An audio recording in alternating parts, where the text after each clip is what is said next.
Oh, that's right. We're back. I am rested. I'm rejuvenated. Hope all of you are feeling the same way on this beautiful March, winter, cold, more. Oh boy. Yeah, is it okay? Is it actually spring anywhere in the world? Because I am always upset by people saying March is spring month. It's not where I live. It's a winter month. And I'm bummed out about it because I miss trees and flowers and summer. I need summer, man. I'm down bad for it, but it's okay. Because in my D&D game, it's always going to be summer. I don't care what people say. Entities, thank you for the gifted sub, the 40 gifted subs in total. Jesus, dude. Thank you for the gifted sub to Rovo. I appreciate that. I'm sure Rovo appreciates it. You know, no more ads on Fridays, I guess. And Cross the Streams, thank you for the 22 months as well, my friend. Good to have you in here as well. Good to see you, dude. What's going on, guys? Good to have all y'all. Good morning. Welcome back to stream. Welcome back to the VOD. The VOD in which will be uploaded, I think. I don't know, man. It is midweek. And because of that, I'm feeling a little tired of the grind, you know? They say Wednesday is hump day. You get over the hump and then you're on the back nine. You just gotta get through Wednesday. In my opinion, what that means is you should just relax and chill on Wednesdays and do whatever you want. So, guys, if you want to take the day off, go for it. Yeah, I don't mind. If y'all want to take the day off and you know, just go home from work early, I'm okay with that. Actually, you can let them know I said it was okay. Because I'm going to just relax and do some character sketching today. I want to work on a small project, and I've been very distracted by big projects recently. I've been getting overwhelmed. I haven't managed my overwhelm very well. So today I thought before the stream, you know what? I'm just going to draw something I want to draw. I'm just going to relax, not for a big project. Some small little thing in the world, you know, some small little place, a little character that I just want to get done for no other reason than I want to get it done. It's not gonna be a part of an adventure, any big thing, you know. We're just gonna chill. So I don't know, maybe it's a lesson for life is to set up a tent and stop climbing every once in a while. Who knows what kind of dungeon, and more importantly, what kind of Hestia. Yeah, Hestia is bestia, as they say, Viddy. So what's going on, bro? Good morning, dude. March is an all 4 seasons month for me. Right now, it's 8.5 degrees outside. It's supposed to get back down to below freezing, up to 20 in a few days. That's incredible. I like that. The idea of it being 20 in March. I always see videos of people in places like Texas and Tokyo and wherever. And March is a spring month. February is sort of the transition between winter to spring. And then March is it's a month of regrowth, cherry blossoms. I don't know, man. For me, it's a winter month. It is minus, like, what is it? It's minus 15 degrees out right now on my watch. So that's cold as fuck, bro. I don't want to deal with it. So my day's over. I'll take tomorrow off. Thanks. All right, cool. Yep. You can have Thursday off. Is I don't mind. You know, probably spring officially starts the vernal equinox. When is that? It's the 21st or something in March or whatever. So spring is after March 20th. I tend to count spring from when the hay fever sufferers start. That's true. Actually, good point. Yeah, I don't know. I guess it depends on where you live. You know, when you live as far north as me, maybe it's just always winter. Who knows? But I'm kind of bummed out because in a couple days, in 4 days, we're going to have our daylight savings time enacted. That's right. Which means my stream's going to be off by an hour. Because right now it would be 11:20, I believe. Or 9:20. I forget. But I lose an hour of sleep. I know that. So, yeah. So I'll be on at a slightly different time because of daylight savings time. But also it's going to be darker in the mornings. You know, it's going to be darker in the mornings. And I'm kind of bummed about that. It's like, you know, I like waking up and seeing sunlight coming through my blinds. You know, I don't know what's weird about that. I don't like waking up in a dark room. You know, it's not as bad as it was during the middle winter, but when it's like December, it's not bad actually, because we have our Christmas lights on in December, right? We have our Christmas lights in our bedroom and stuff, so it's okay. You know, it's pretty bright in there. But January, man, is a tough month for waking up in the darkness. It is difficult. And I've only felt recently, like when we go to the gym now, it's been light out in the mornings, finally. Which has been good. Been good for my soul. And a couple days we're gonna go back to it being fucking dark, and I'm bummed. But it'll be later in the day, which means we'll be able to go out and do things. I don't know. I always find that people are willing to be out and about when it's light, and when it kind of darkens up, it's not just about the cold. People kind of shuffle home, and I don't know. It's a different vibe where I live, you know. Hestia is Bestia, but Hephaestus, dude. Nope. Hestia. Nothing but Hephaestus today. Only Hestia. And the plot. Where I live, March is early access summer. Well, look. Where you live busy, it's basically summer, bonus summer, and almost summer. So you don't get a break from summer, I'm sorry. It sounds lovely. I would... Dude, where... If I was going to start up Evan Blair Inc. global headquarters, I might have to do it in India.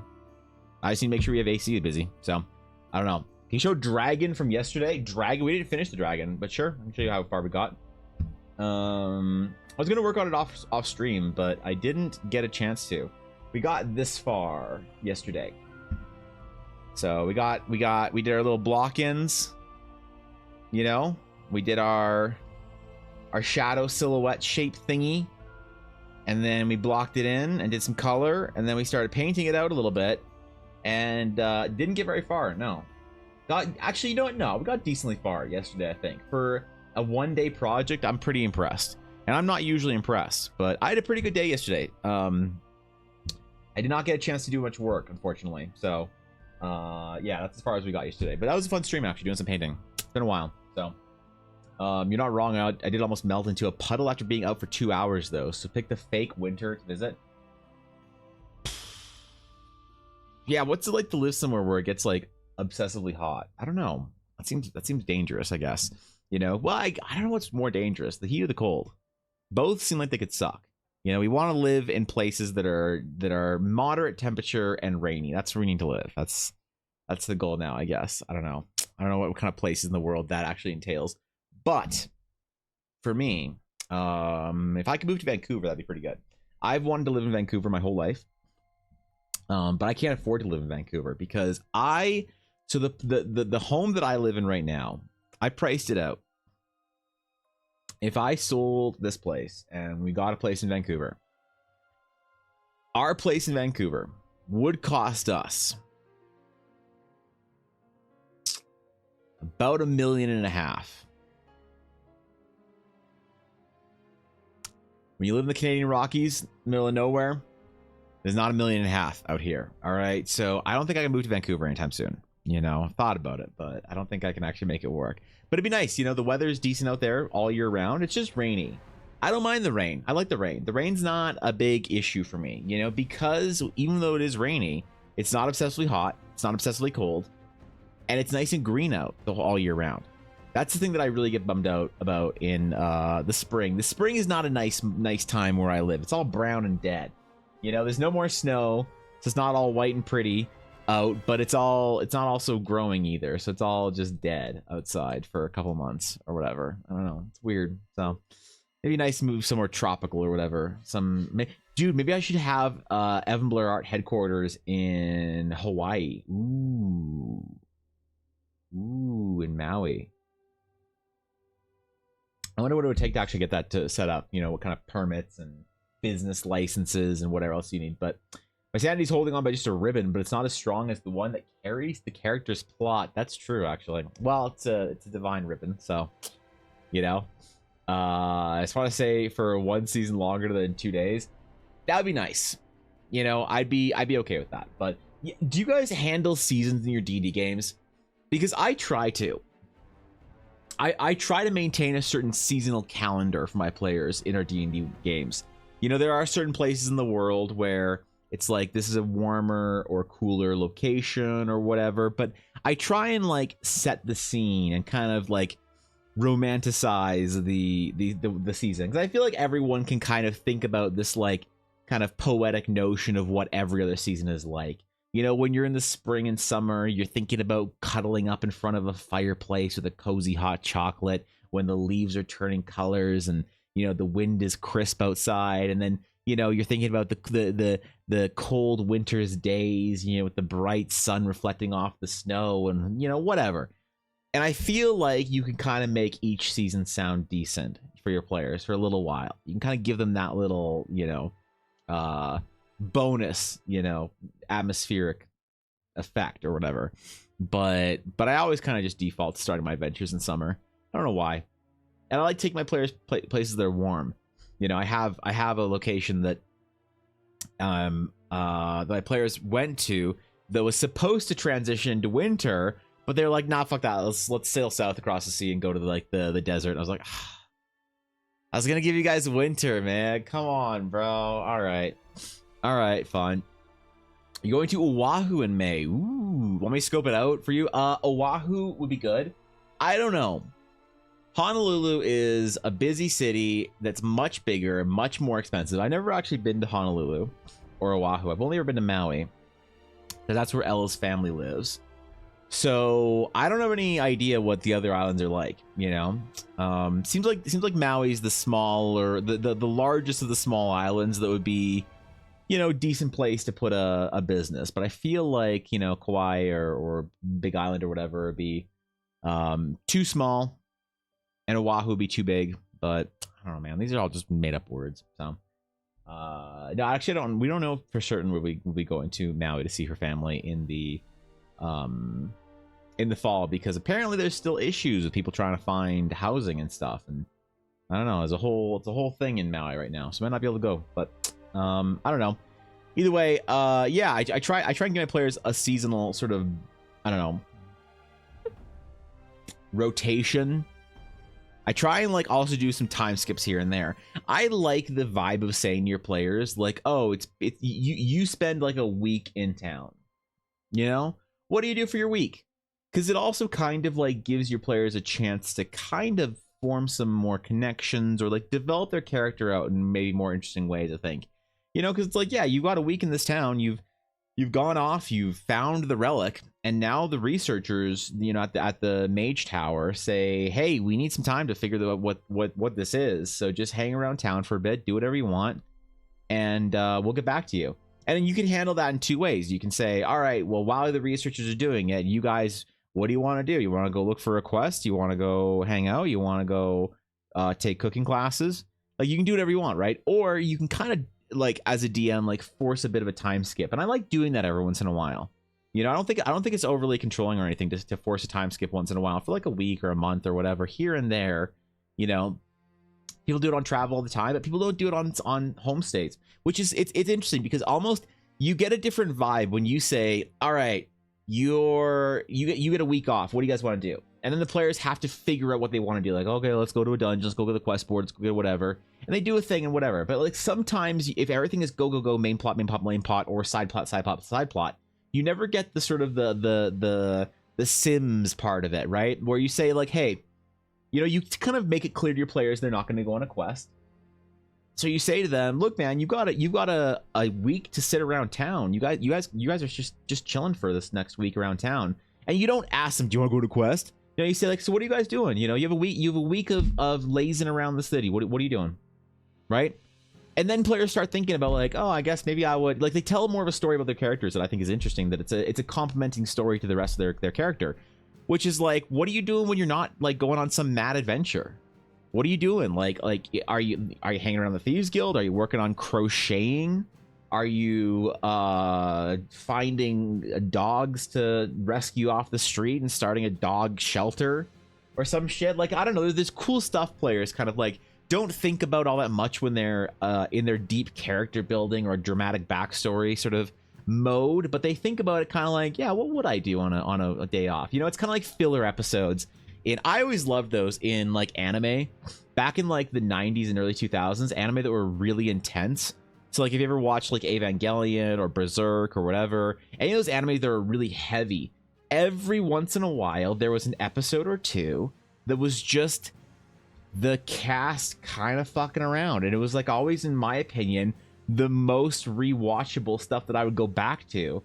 What does it look like when Shinji's just going to school for a week? What does it look like when when for some reason I'm really thinking of a anime called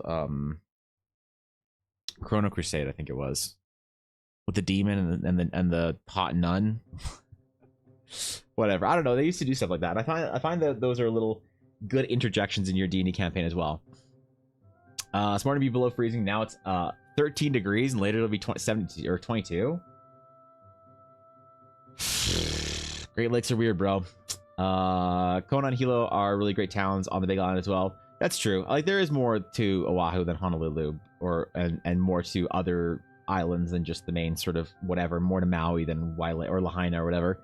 But yeah, I don't know, Vidi. I've always thought every time I've gone to there's a place to Vidi where if I had the money and I could make a studio, I know exactly where I'd put it.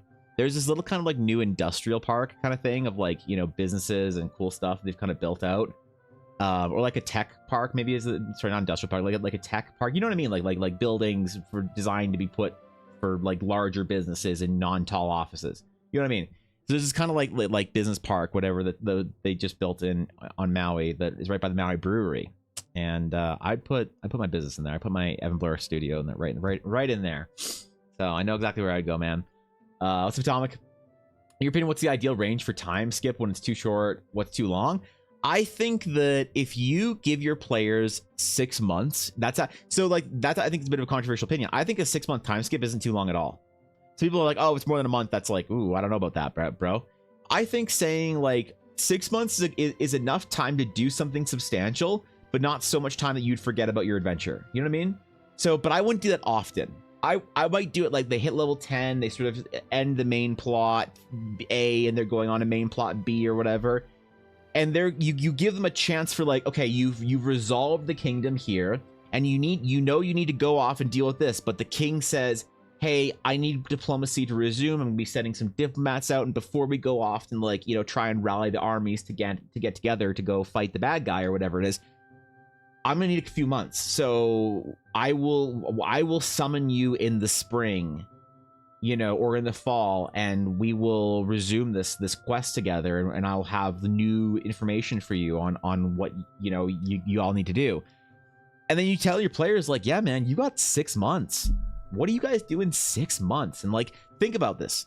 Next week, come back and tell me, and I want everybody to talk me through like a big long storyline of like what you guys do for the next 6 months or whatever. You know, I love that, not just that time skip video, but that session.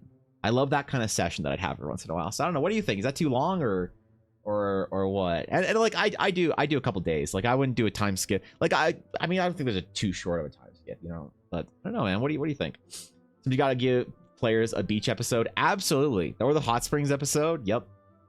My players are like too driven. They refuse downtime. They think it's a scam to forward the villain's plot. Ashy, that's some grade A past DM trauma you're dealing with right there. Yeah, I don't know, Ashy. It's I heard somebody make a terrible which I won't remember this specifically, but a terrible joke about how finding D&D players that have had too many DMs is kind of like having a bad dating experience. You know, it's like if you find a girl or a guy or whatever that has like too much trauma from past relationships, you kind of just like, oh geez, I'm not, you know, I'm good. I'll skip this one. I'll skip this date, right? Or date 2. You know, I feel like that's the kind of thing with players every once in a while too. You find a player that's just like so emotionally damaged from their past DMs that you're like, you got to figure that out before you start playing D&D again, bro. You know? Which there's little things that people say from their past DMs, like, oh no, we can't sleep at night, or else we're gonna get ambushed. It's like, all right, whatever, you know, sure. But when it's bigger stuff like that, like we can never take downtime.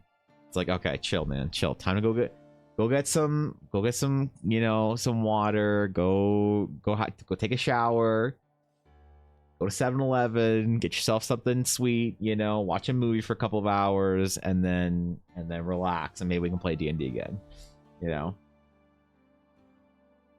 Whatever that's between our DMs doing currently, he's got us stuck in the Fey realm for a week while there's a wedding going on. Meanwhile, the world outside is on fire, and time is going by at a rate of 1 month per day in here.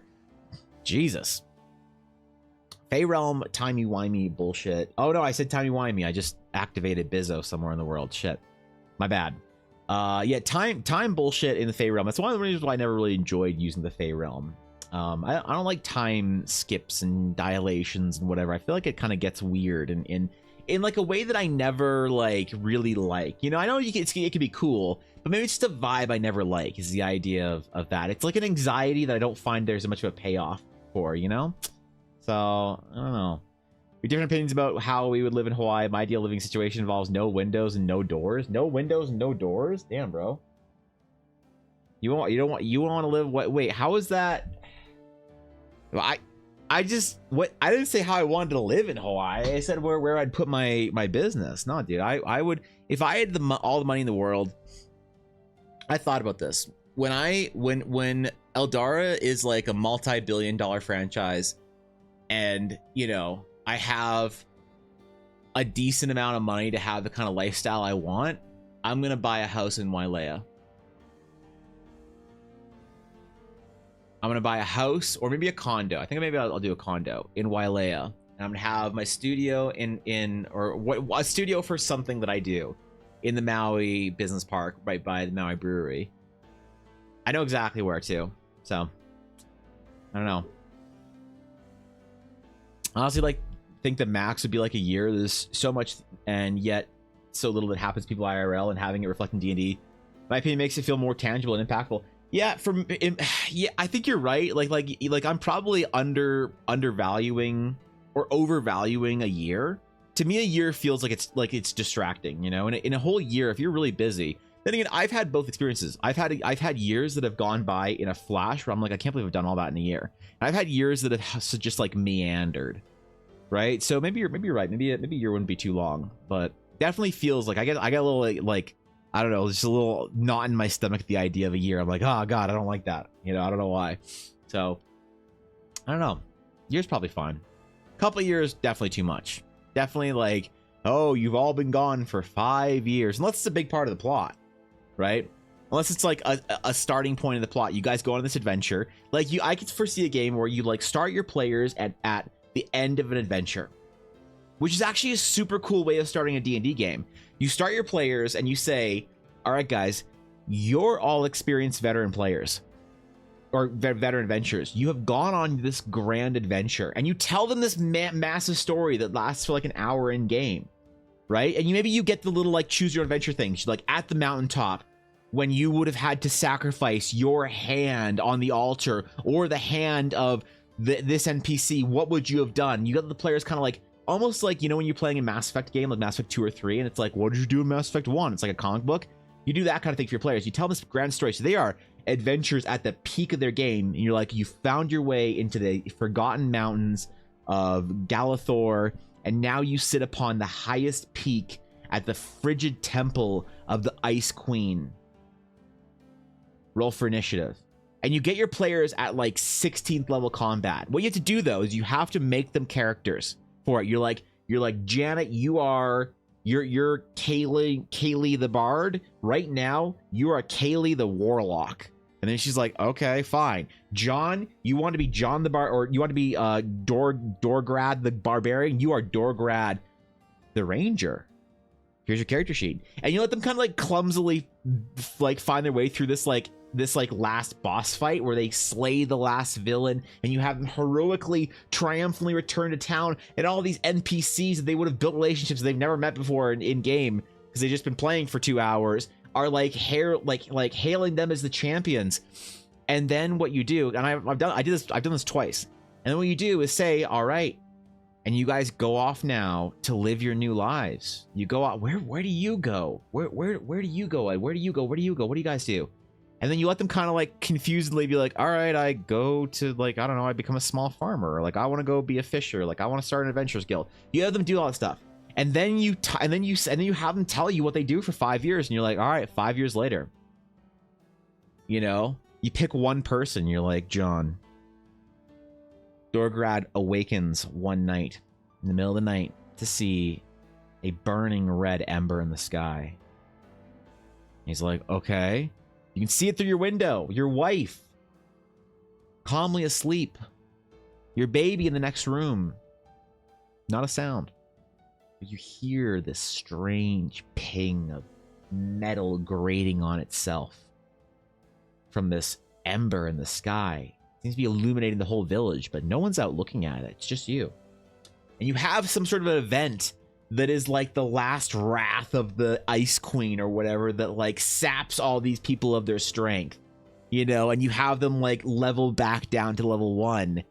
And then you say to like, hey, you feel this bond, this like the bond you've always had with your party members. You went through this massive adventure. You are bound by to each other by this magical force that you had to like channel to defeat the Ice Queen's spirit or whatever. And you kind of always know where they are. You know what they're doing. You know kind of what you know that they're okay. You know when they're happy. You know when they're really sad. You know you might write a letter to Kaylee because you feel like she's just been like really sad recently, and you might be like, hey, are you okay? So you know your other party members well from that bond you forged in that adventure, and you feel like they are all experiencing the same thing. And you have the entire party then come together as like these level 1 new characters. They're like, what do we do? You know, and you start this new adventure after this immediate large time skip. I love that. Dude, that's one of my favorite ways to start an adventure, you know, because then you have them pick a new character class and whatever. They play their characters now as they wanted to. The only problem though is you can't play with players that are overly committed to their backstories, right? If you have the kind of player that's just like, I wrote a 30-page backstory and I have a mood board and I have sound clip references and I had a voice actor voice act all my characters' voice lines because I want them to sound exactly like Daenerys Targaryen, and then I have 3 pieces of art in different various forms so that it can complement the anime and the comic book forms of the character art when the party goes together. It's like if you have a person that likes that part of D&D and they like to basically play D&D as a storyteller, like the kind of player that wishes they could write a novel but is too dumb to do that, so they play D&D. Lots of D&D players, nothing wrong with it. It's just classification, you know? We all have a game like that. You can't play with those players. They have to have a little bit of willingness to relinquish their sort of backstory just a bit. So you have a loose backstory, like I'm from a town, I'm a lumberjack, I found a big axe, and now I'm a barbarian. It's like, great. And then you became this massive hero, and now you are back down to level 1, whatever, you know?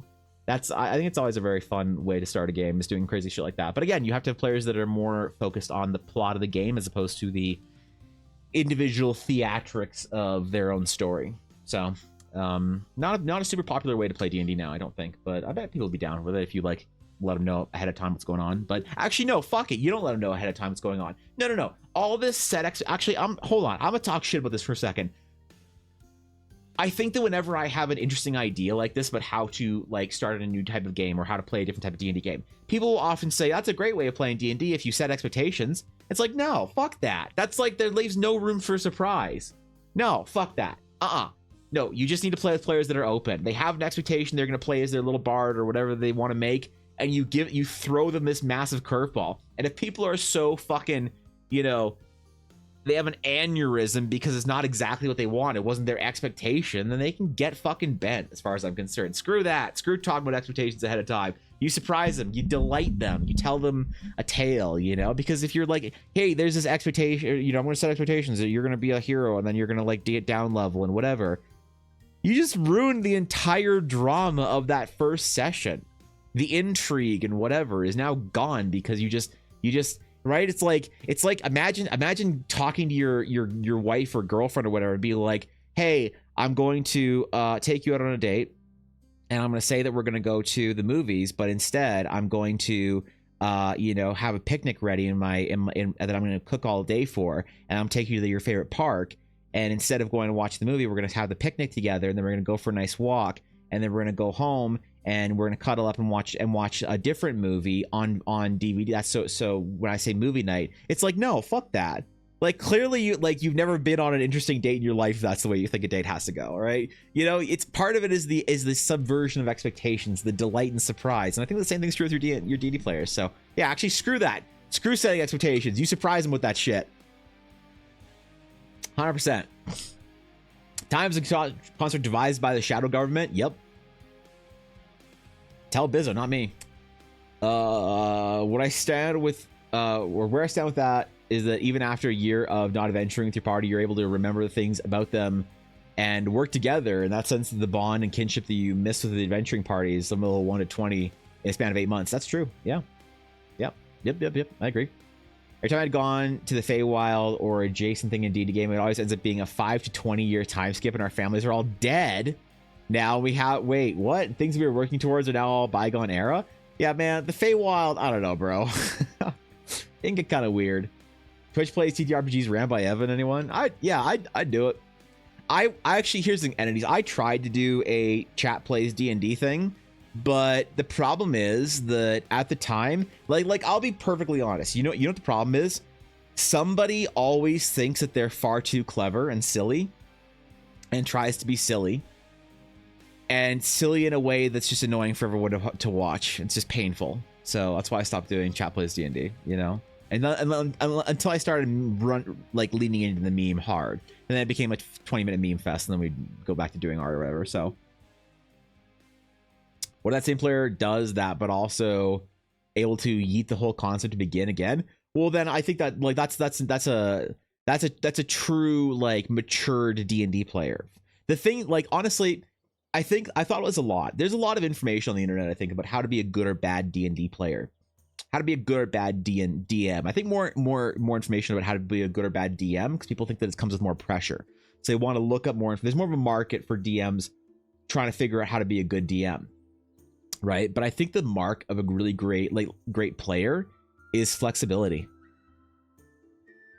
I think that's the one. If I had to boil it down to one quality, obviously there's a lot of points that make for a good or bad player, you know, which I will say there is a metric. There is a good and bad. You can play with good players and bad players. Of course, the expectations are like for people to be great players is like, I think it's too high. It's like not everyone's, you know, Travis Willingham. And if you expect your players to be Travis Willingham, you're kind of running into a, you know, you're like, relax, bro. You're going for a sprint. You're not hiring Usain Bolt, okay?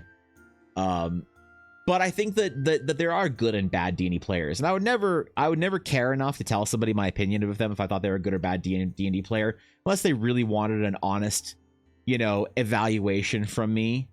But I think one of the best, the single sort of most common metric amongst good D&D players, in my opinion, is flexibility. Right? I think rigidity is the death of interesting stories. Right? Because the more, like, there's nothing wrong with rigidity.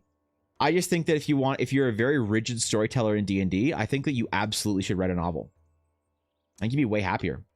Way happier to write a novel than to, you know, you want to tell this dramatic theatrical story about your dramatic backstory and whatever, and you want to be performative and you want people to listen and you want to be, you know, whatever. I think that's all very fair, you know. You want to be validated on your story.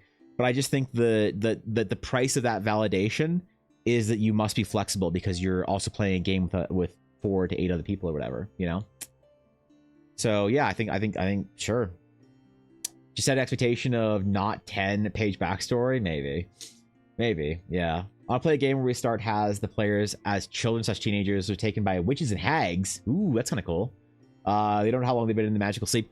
I like that kind of vibe too. Like one of my favorite starts for a game, Atomic, was where I had my players playing as characters growing up in a noble like officers academy during a wartime. So they all created their characters as late teenagers, like graduates basically, so young adults, you know, because you graduate around when you're 20.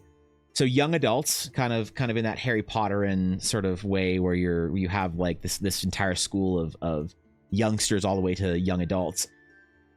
But I had them also kind of plot out. I was like, all right, so you guys are all, you're all playing either a human or elf or half elf or whatever. I forget what the restriction was. So you're playing like a human, half elf, elf, whatever it is. You know, one of these 3 or one of these 4 classes that the academy sort of specializes in.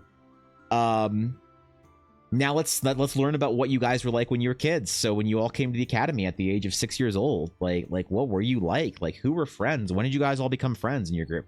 I think it's really cool. So, what's up, Jane? Good to see you. What's going on?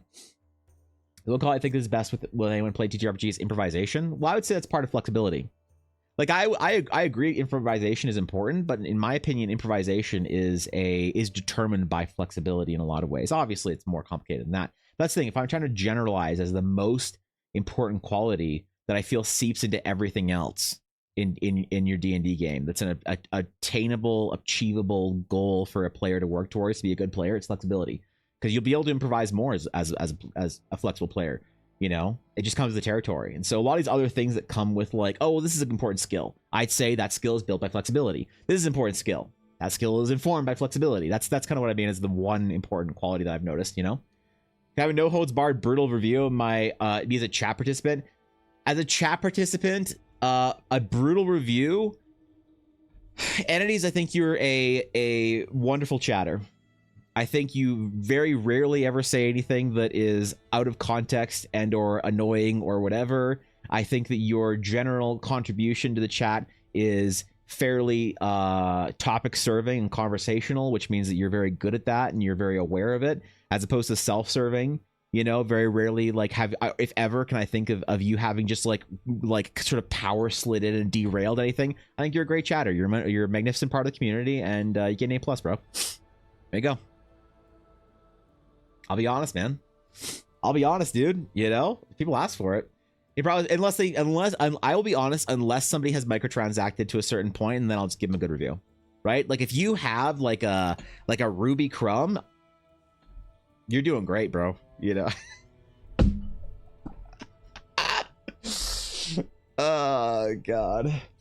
Improv is based on two things: flexibility and listening. Yeah, that's what I mean. Video as far as like you know, your like general quality. I think flexibility imports, you know, it informs a lot of things, but I could be wrong. I don't know. I don't pretend to be an expert on this shit. I just pretend to be extremely experienced. So that's it.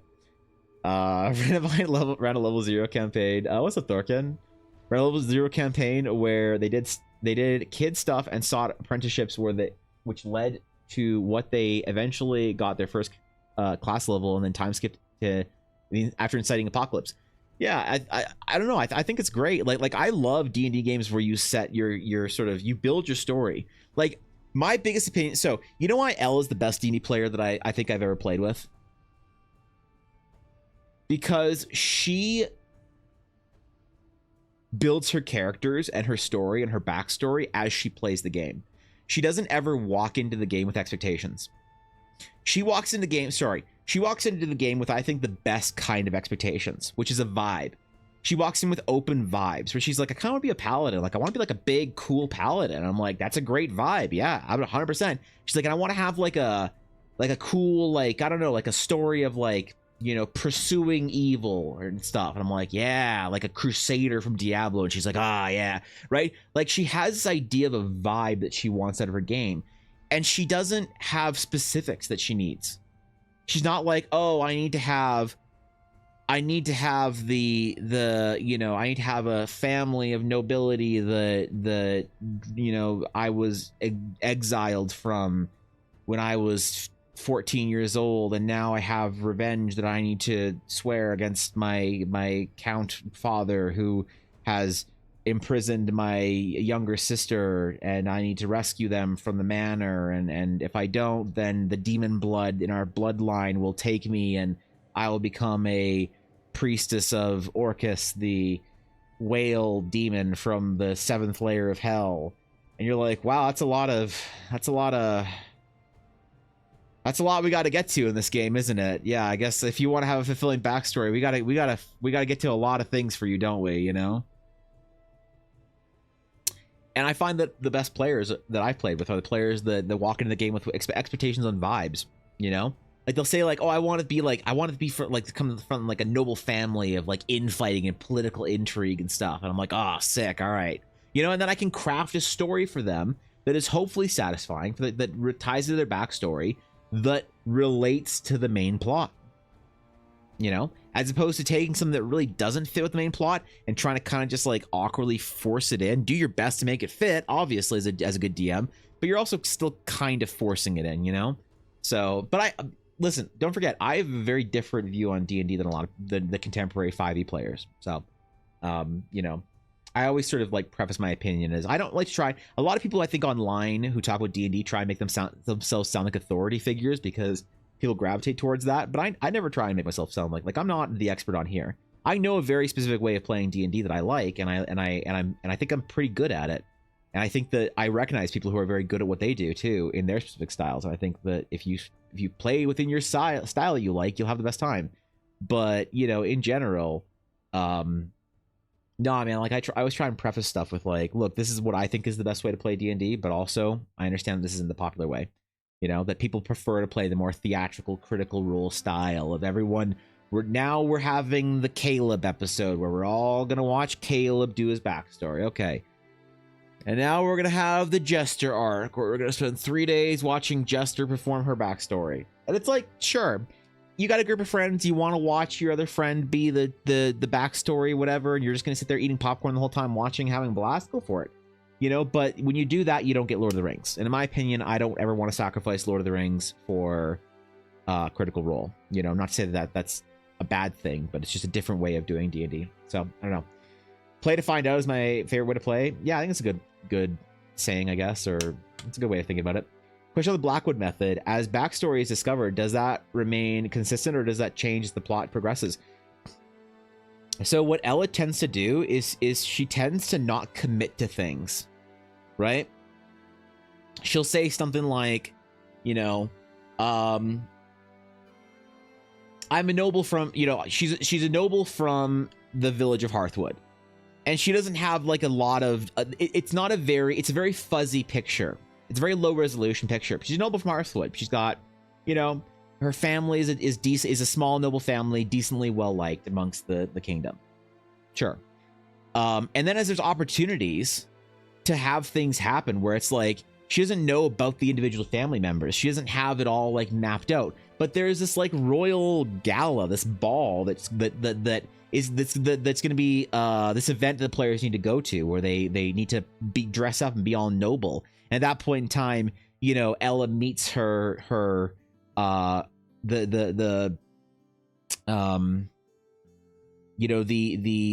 son of the noble family that they don't like is trying to court Ella's younger sister. It's like, I don't know, I had a younger sister, but yeah, oh yeah, I've had a younger sister. We've been best friends since we were kids. And now this evil boy from this family is trying to court my younger sister, not on my watch. So she goes and tries to, you know, rough him up, and then he's like, hey, I'm trying to like save your younger sister because my family wants to like take her and like, you know, brainwash her like they did my elder brothers, and like they're gonna do to me, and I'm trying to like get her out of this. And then she's like, oh shit. And you develop the story as you go with whatever serves the plot, right?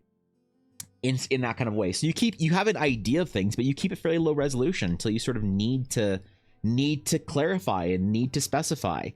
It's because I feel like it's a good way to build a world too. You keep everything low resolution until you must specify. And then once you commit to things, when you say that there is a mystical land of jungles and forests across this ocean, you have kind of a vibe of what's going on over there. But you don't say, there's a city and it's called Stapler, and it's a really good stapler. It's a red stapler, and it looks like a stapler, and there's a big monument of a stapler in the city, and everybody in the city, or the guards, they have big staplers, and the children, when they come of age, then they get to learn how to use a stapler, which is important because they go to the staple idol and they staple their name to it, so they know that they're part of the city. And you're like, wow, that's a very cool story. But now if we want the vibe of like a beast tribe of like, you know, warrior culture, something or another, you kind of can't have that because you have Stapler City from fucking the Bobs or whatever. So, you know, keeping it low resolution until you have to specify, I think, is always the best thing to do, you know, for backstories, whatever. And then you can specify once you feel like you're sort of at a point where you're like, yeah, I can make more specifics here, then you can kind of do that. But resolution, that's kind of the method that I think, because then it serves the plot, right? We're the DM to figure out stuff. Backstory is what I like to do. It's more than just a blip or footnote to describe personality. Yeah, there's a lot that you can do, I think. Otherwise, a lot of character traits and growth happen in game. My favorite character is Sarah Keldor in the Star Wars Saga Edition. I don't know who that is. That I played. Oh, that's right. I thought you were talking about like an NPC. Oh, your character. Okay, sorry. I thought you were talking about like an NPC in the books or something. His starting backstory was local sheep farmer thing on Jungle Planet. He uses family heirloom glade. That's cool. I like that. You know, what's best backstory length? I don't know. The best backstory length is whatever backstory you want to tell. If you want a big long backstory, you want to write a novel about it, go for it. Like, don't let anybody tell you it's a bad way of playing. I think the best way of playing is to have like an idea of where you're from, right? Like, think of it like I'm going to reference Lord of the Rings again. You're Aragorn. You were the heir to this kingdom, and you have left for some reason, and you are of the blood of the Numenor, and you kind of had a thing with this elvish princess. It's like you have the framework for it, but you don't have this like, and then her father said that I was to leave the kingdom and I had to go prove myself. And so now I must bring back one twig of the elegant Borston plant to her father to win her affections, his affections, that I may marry his elvish daughter. It's like, okay, chill.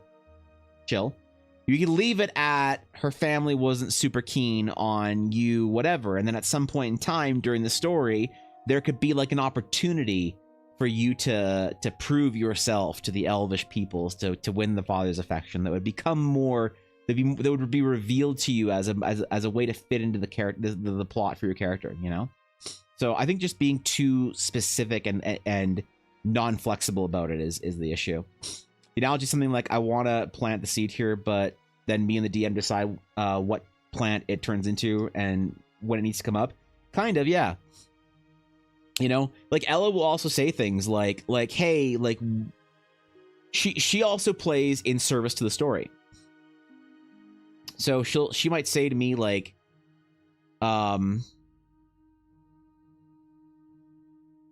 if you need to do something with like my paladin order to give us a reason to go wherever, like she'll play along, you know. Ella like takes cues, right? If I'm like kind of struggling, like the players kind of like removed, you know, once in a while the players like remove themselves from like kind of the A plot for a little bit, and you're like, oh shit, how do I get them to like go do this thing? They kind of like got distracted and so they don't want to go do it. Shit, how do I get them back on track?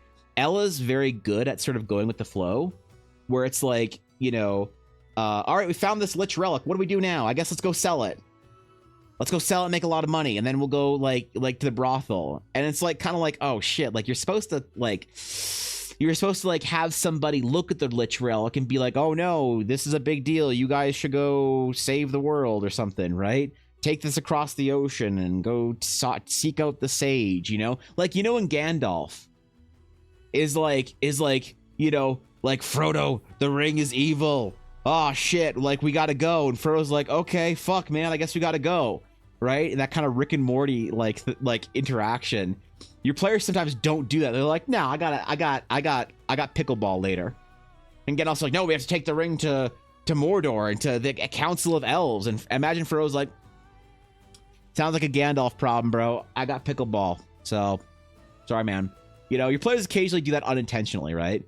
And then it's like, oh shit, they're gonna go sell the lich relic. Ella's very good at kind of stepping in and being like, before we sell it, why don't we take it to my order? So she integrates her backstory, her story into the game. She's like, let's take it to my order. We'll take it to my master first, and we'll make sure that we're not gonna like doom the world by selling this or whatnot. And then they'll go into the, you know, the paladin order, and the paladin will be like, oh man, Ella, you gotta take this across the sea. And she's like, I guess it's my charge now to take it across the sea. And so she's very willing to use her character as, you know, as a plot device whenever she needs it, or her backstory. So it's also the other reason why she's a good character. You didn't miss shit today, Crimson. You didn't miss anything. You missed me briefly going to show off the dragon I did yesterday, or at least started yesterday, and then back to full screen. We were just chilling, man. How you doing, bro? The VOD method of backstory writing is 1 page of characters, 5 to 15 pages of towns, locations, important relationships, and questions for the DM.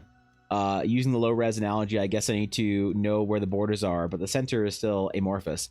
Yeah, look, but here's the thing. Ella also... So here's the difference where flexibility matters, Viddy. Ella writes no backstory, and what she says to me is, enchant me. Tell me a backstory. Make me fit into the world and tell me a story about my character to put me in a place where I can play an amazing character.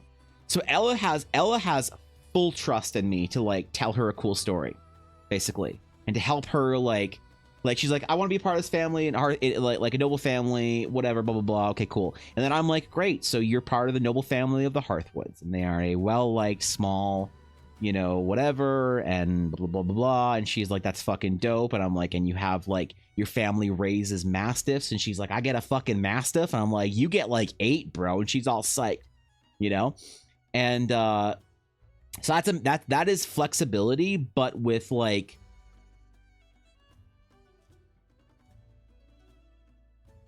less hands-on. But if you want to create a story where you're like, hey, I'm going to create this whole thing and I have all these cool ideas and I want to figure out all this cool stuff, and then you're like, how can we fit this into the world and what fits and what doesn't fit, that's still flexibility.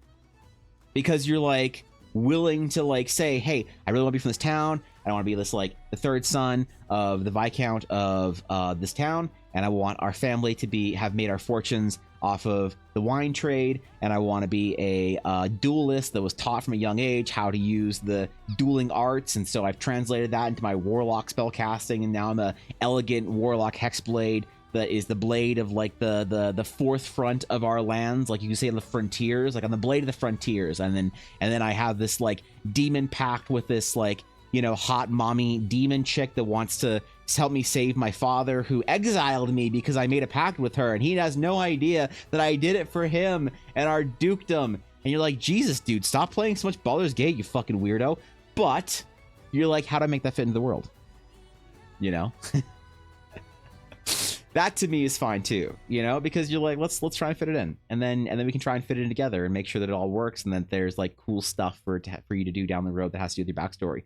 But I think like the insistence of it, of like, I must have this plot resolved, I must get my revenge on the family that wronged me. It's like, well, what if the story is you guys fall through a portal and you go to a lost world? What about the portal? That's what I always say. I think a good measure of flexibility for backstory is how willing is somebody to fall through a portal? You know? Because it's like, I have all these expectations as a player that I've made my backstory, I've made my whole thing, I've made my entire dramatic, you know, history. What's up, Jack? I'm good to see you, dude. Thank you for the follow. I made my whole backstory, and I must see this through. If I don't reclaim my whole my lands, I will not be satisfied with this D&D game. And you're like, wow, that's crazy. You got a whole vendetta on your shoulders. Like, yes, I'm adventuring is my motivation to adventure, so I can become powerful and save my lands from the evil family. You're like, great. Well, anyway, you guys are in the cave for the level 1 quest you're doing, and you fall through a fucking portal. You're in this weird jungle now. You've never been there before, bro. It's crazy. There's like dinosaurs and stuff. You're in goddamn Ungoro Crater, you know?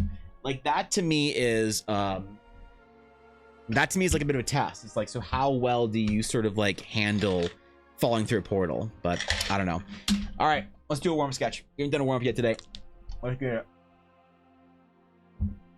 But I don't know, man. Play whatever kind of D&D you want to play. Just have a great ass time while you're doing it. All right, warm up. What are we warming up? We're warming up our... I'll do a rune. Fuck it. We're doing a little rune site. Screw you guys. I'll do what I want. I'm doing it.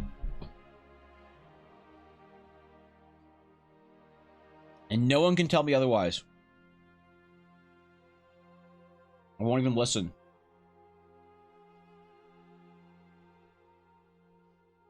So yeah, that's why I like you can be a person that writes a lot of backstories, or you can be a person that kind of goes with the flow. But as long as you're flexible, you're gonna have a good time. And that's why I always say flexibility is the most important quality amongst good players in D&D that I've noticed.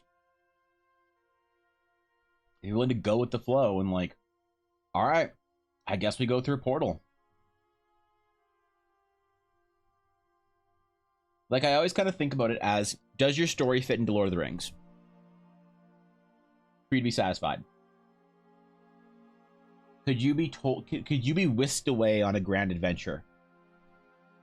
Or must you resolve the things that you wrote in your backstory? Because the power dynamic has kind of shifted from DM to player. And I'm not saying that's a good or bad thing. It's just an observation. The power dynamic, it's like kind of when you play like MMOs, whether the power dynamic is from the raider or the raid leader. Right? Final Fantasy XIV, very much a game where the power dynamic is held by the raider. World of Warcraft, it's very much held by the raid leader. Not one is not better than the other, but it is how insistent are you that you cannot be whisked away on adventure? How insistent are you that you must tell your backstory's, conclusion? And that you will not be pleased unless you tell your backstory's conclusion, that you will work in every single thing. Because, like, at the end of the day, the thing that I sort of like don't want to ever really say out loud, but is like one of these truths that I think people would actually get like legitimately mad about if I like made a fucking video about it on YouTube. A DM, and I'm gonna say this very clearly. Hold on, I'm gonna say this very clearly so that I can get canceled for the right quote, and it's not gonna be out of context. If a DM doesn't take your backstory into consideration even a little bit, it does not make them any worse of a DM. The person running the game has zero obligation and zero necessity to work in your backstory to their plot.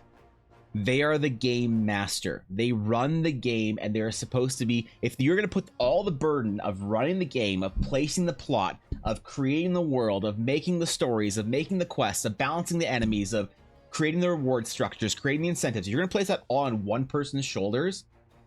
Making demands of that individual is not in your best interest as a player. So you can present them with cool things and be like, hey dude, if you got time, here's some cool stuff if you want to throw me a bone once in a while. Could be kind of fun. Then the DMs can be like, oh yeah, sure, cool. But if the DM looks at that and says, yeah, these are all like, plots designed for like if we're gonna go to like noble vampire courts. Not really writing a story about us going to noble vampire courts. So probably not gonna get a chance to use any of this. Doesn't make them a bad DM. Even a little bit. Doesn't make them even an ounce lesser of a DM. But people have this idea of the power structure is in the hand of the players instead of the DM right now. There's no longer reverence for the DM's efforts. It is reverence for the player's individuality. And then that's where you get these problems of people being like, you didn't tell my backstory, you're a bad DM. Or I don't want to play in a D&D game where my backstory is not going to be the most important thing. Right? So, it's one of those things, One of those quotes that will come back to bite me in 8 years, where somebody would be like, we have to cancel him. He doesn't think that players are the most important thing. He thinks that the DM has a lot of pressure on their shoulders, and the DM needs to, like, all the help they can get with running the game. Which is the way I really feel like the role of a good player is. Your role as a good player, if you want to play a really good game, support the plot. Support the DM story, because it's not just a story written for you, or written for the DM, it's a story written for all the other players. And if every player is supporting the story for all the other players, you have a great fucking time. But what do I know, man? Don't listen to me. I'm just a small town pizza lawyer. Fucking love that commercial, man. The streamer doing what they want in this economy? Yeah, apparently. Today's mission, Nick. Today's mission is chilling out. I got a little warm sketch, and then I want to do some character sketching. Today is a stress-free, relax, talk about adventures, draw a character while I'm doing it, get some shit done, hang out. I've had way too much people have been very, wonderfully and appreciatedly expecting a lot out of me recently for like adventures and this and that and all these cool things that I want to do. But I realized that I've kind of been a little bit overwhelmed by the pressure, and I kind of just need a couple days to just chill once in a while. And so I'm taking one of those days today. We're just chilling. I don't have a list of stuff I need to get done today. I don't have a massive list of work I need to do. I'm still going to do stuff and do work today, but it's just like, I'm going to do whatever I'm kind of feeling like. And so today, when I thought, okay, let's translate that to stream, what do I want to do? And I really want to sketch Fishy's character some more. So we're going to be sketching Runa out a little bit after the warm-up. And talking about adventures. Just relaxing, dude. Chilling. Talking about our Age of Empires 2 campaign mission progress. Thank you for asking, by the way. It's going well. Do you have any thoughts on players that can come up to the DM and ask them, what does the DM need as a character to help drive the story? I think that's great. Yeah. I don't think it's necessary to be a good player because, like, here's the thing. On the same token, where I said that the DM has no, like, the DM has no real obligation to give a shit about your backstory as a character. The player has no obligation to help the DM tell the, like, the plot, the main plot. They have no obligation to be a part of the world, the DM's little fucking thing, you know?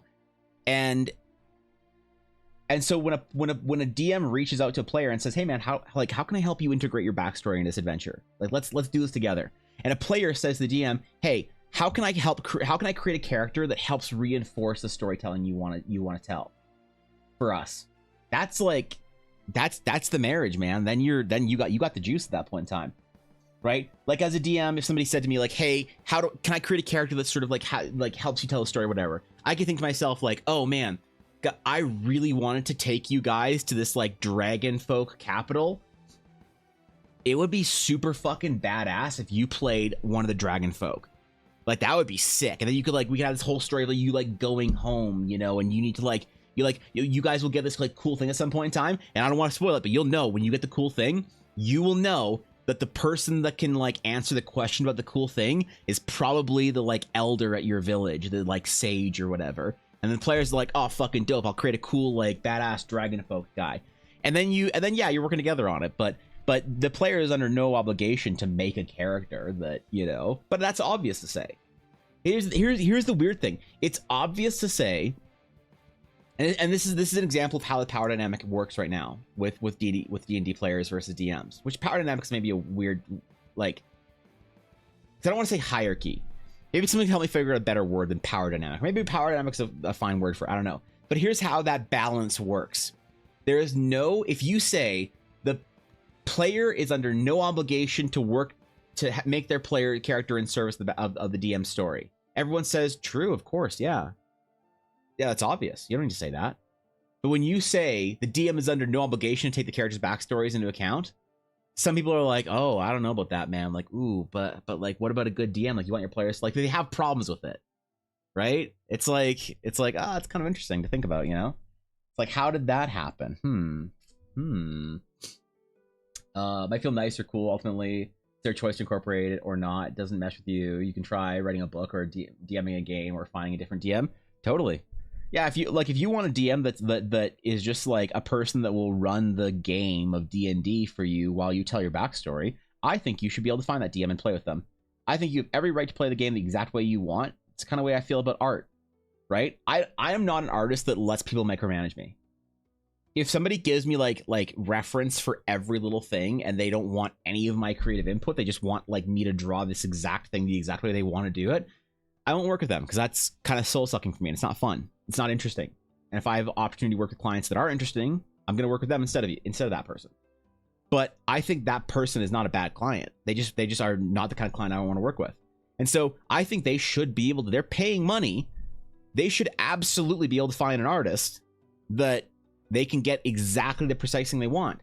And like, I have a price for that.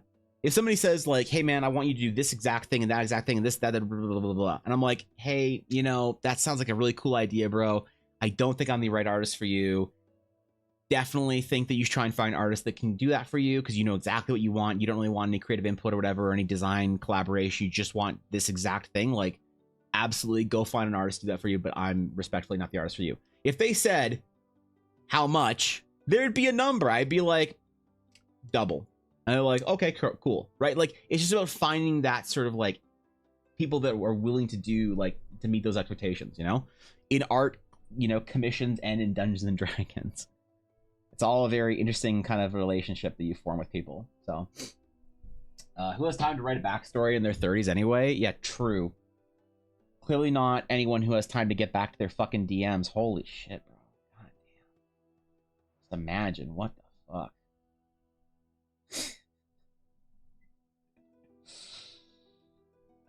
God, you don't get invited to one wedding and suddenly everyone from that group starts ignoring you? God, this is tragic, bro. I'm sorry, Bart. I think I'm funny. All right? You don't think I'm funny, but I think I'm funny. Hot take. I think what you're describing is actually just a healthy dynamic relationship between two people. Yeah. Yep. Yep. Yep. Yep. I see you care about this thing a lot, but that's not something that I'm interested in. That's 100% fine. You know what, Viddy? Actually, all right. You know what the secret? All right. You know what the secret is?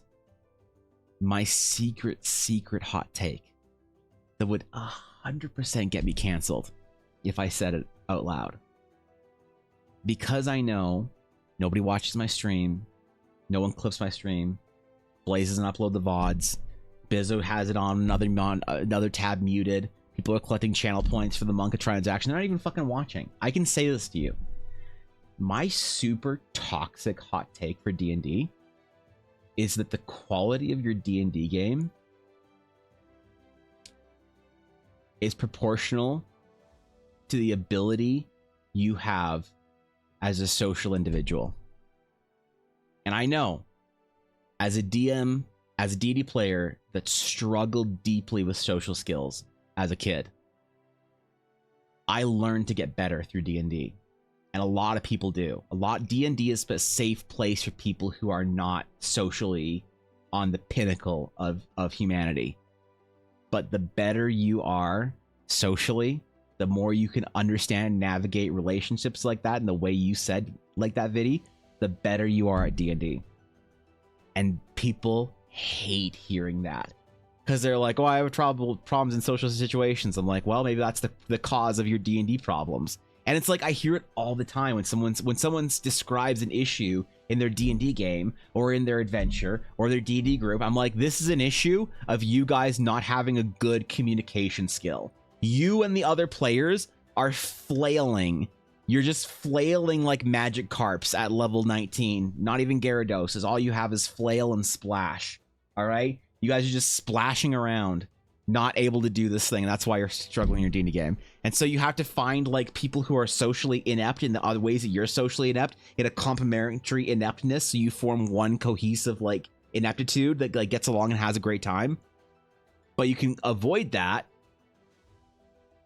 by just figuring out how to communicate better, by being more confident and listening better and empathizing more and, you know, doing all these things that are so fucking hard to learn how to do, that you learn when you're playing D&D, but you also kind of need to do to play D&D. It's a very strange thing that I know when I've brought up things similar in the past or similar sort of like ideas in the past, people have been very upset about it, you know? So I always am reluctant to bring up that sort of idea, but I do believe that the quality of your D&D game is somehow proportional to the quality of your social ability, your capabilities, you know? So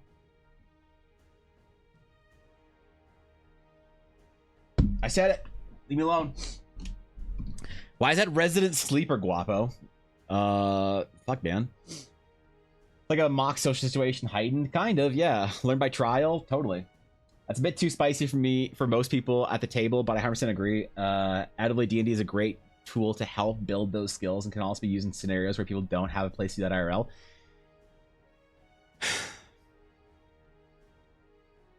I really sympathize with people that have difficulty in social situations.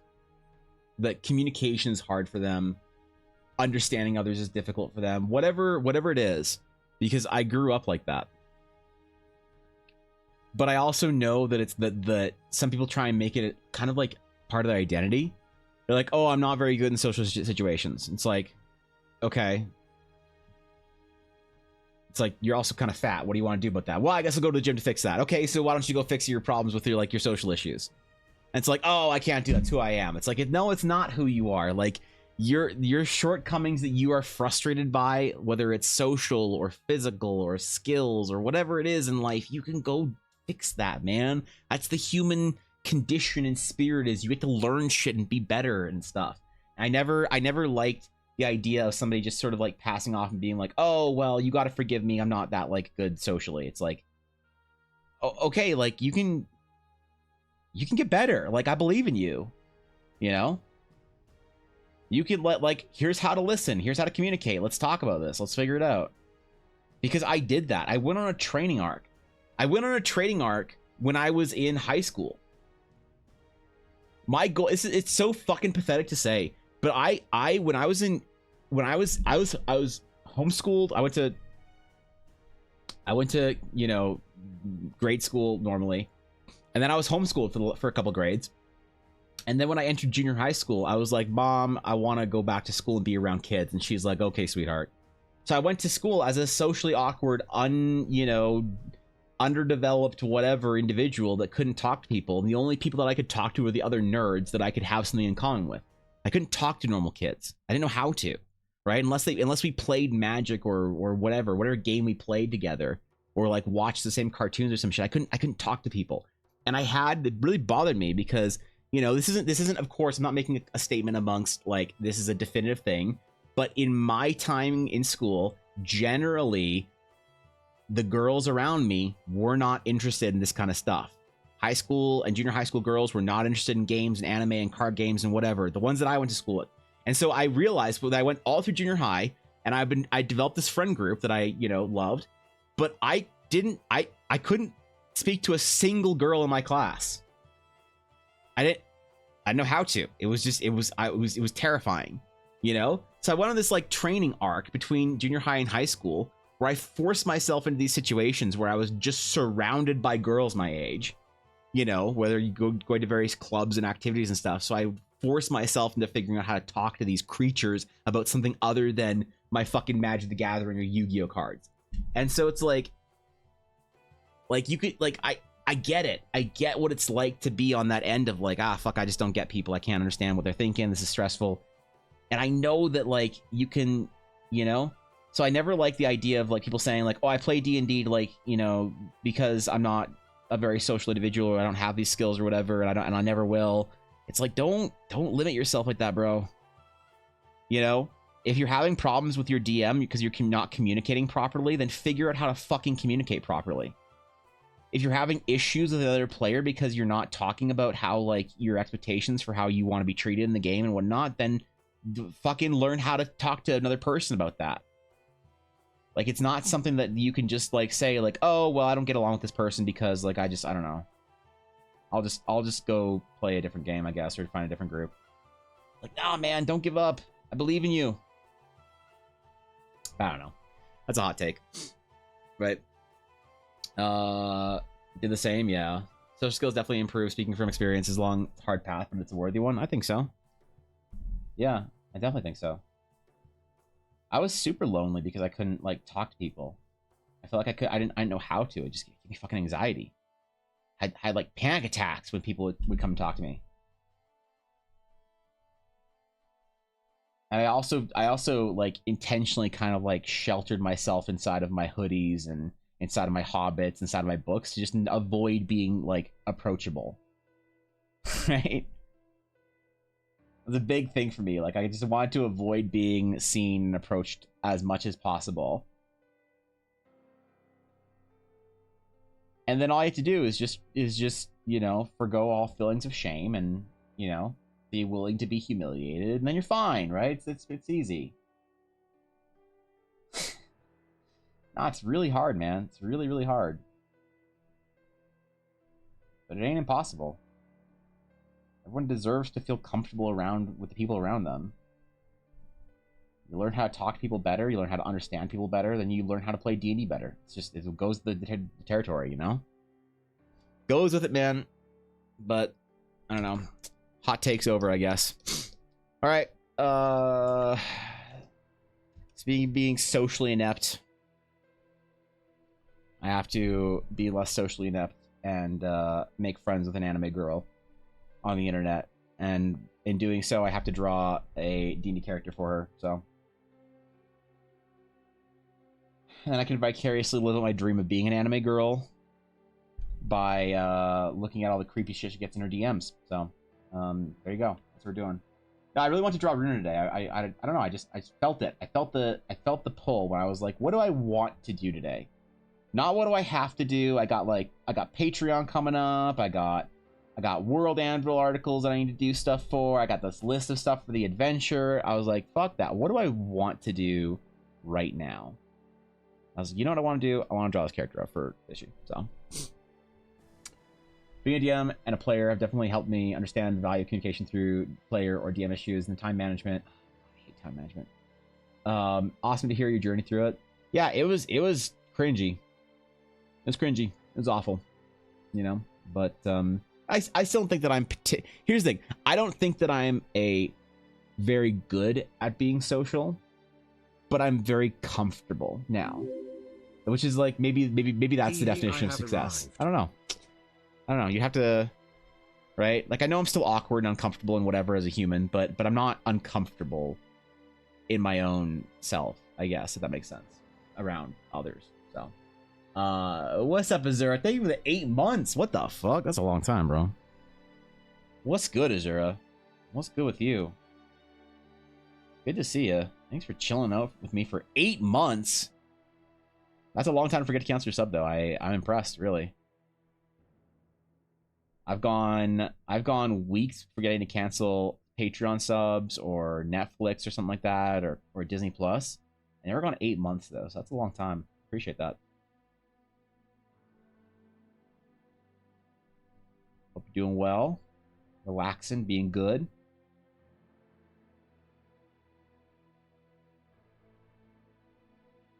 I feel like I shouldn't have made Runa look so serious. I feel like I should have. Oh wait, I gotta move my thing over. Where are we? There we go. I should have made her look kind of more derpy instead of this serious. Considering that the quest I'm designing for where you meet her in game, if you want to do the little side quest Easter egg thing, is she's literally lost. You know, that's the problem, I guess, is that she's too serious. Maybe not though. I don't know. Oh, I am on the wrong layer. Fuck. Whatever. It's too late. We'll have to merge our layers soon anyway. Thanks for risking your internet career to tell us that hot take. Yeah, the hottest of takes. One day, Viddy, I want to be big and successful enough as a streamer to actually worry about having a hot take. That's my goal. One day it'll happen. One day I'll have a career to lose. One day, man. Happy Wednesday to you too, Rabbit. Happy Wednesday. It is, of course, World Building Wednesday. Although tomorrow is, in fact, Character Design Thursdays. We're gonna do a little bit of that today because I feel like it. I feel like chilling out. I might do something different on Friday as well, actually. I don't know what, but I think I need a little bit of a break from requests. Maybe I'll do like a Twitter thing, like a Twitter request character sketch portrait thingy. Maybe I'll do that on Thursday or on Friday. I had to post about that today, though, wouldn't I? What do you guys think? What's the format that I could do that would be most interesting to do? Like okay. Here's my idea, and I need some feedback on this, whether you think this is an interesting idea that you guys care about or not. And you can be honest and be like, that's cool, bro, but like I didn't ask. And I'm totally willing to be told my idea is not good. I'd rather be told it's not good than to do something that people just don't care about. So I want to build this sort of like portrait gallery of NPCs, of people that can, of like, oh, I need a portrait for an NPC for like my tavern or whatever for my game. I'm gonna grab one of like Evan has like 150 portraits, and I think to build that library, I could take requests on Fridays to do like 2 NPC sketches or something, right? And I could take quick requests on Fridays for like, you know, on Twitter, so that like people get like a specific NPC they need. Like, oh, I need like a tiefling that like has like a monocle and is like the head of this library or whatever. It's like, okay, cool. Then I draw the tiefling with the monocle. And that's like your specific tiefling. Like you're like, oh yes, I have this exact character that I need for the like for my game now. But other people can look it through the gallery and be like, oh, cool, tiefling with a monocle, neat, right? So I can formulate it like requests. So I could take requests from individuals, but it's still going towards the service. Because like the current Friday requests, they don't go towards like an armory or something people can use. Because like I name the items and I used to put the person's name on it and whatever. It's like a whole thing.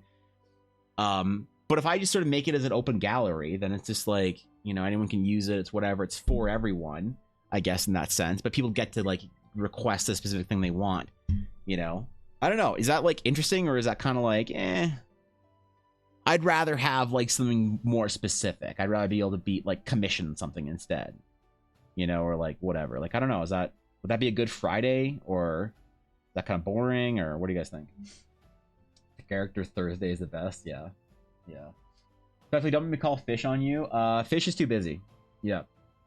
Fish is too busy. She's a corporate manager now, working at her big business. She's basically a Corpo Mundo, but instead of a giant purple Frankenstein man, she's a tiny fish. But you know, that's where it is.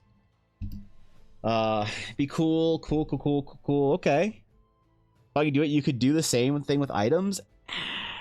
The thing with items is they're less impactful. People need item art a whole lot less, I find. Like, it's general, like, oh god, I need a art for a big sword. Ah shit, you know?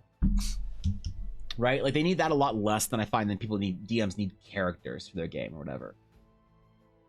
You don't put name on the card and you could do it, just saying. Maybe you're right, actually.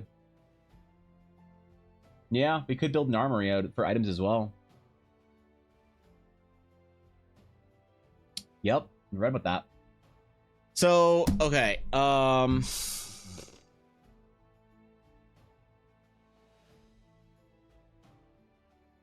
right, we'll do it.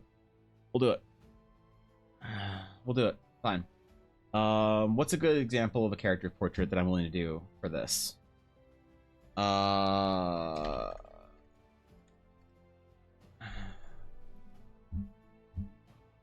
Let's see. So what is a level that I'm willing to complete these at that isn't too ambitious, isn't too ridiculous? Oh,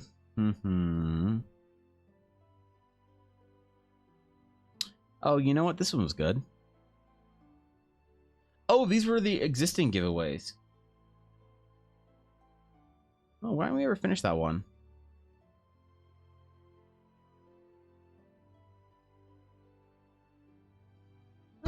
You know what? Why not? Why not? Will there be something in place that prevents generic mail via vegetable salesman number 7? If the idea is boring, I just won't do it. I think is the best way to do it, right? Like, I think that's like a decent way, you know? And or no, maybe if I do them random selections, what I could do is I could just make it an interesting idea. You know? Speaking of which, here's my instrument meta right. submission, the theremin.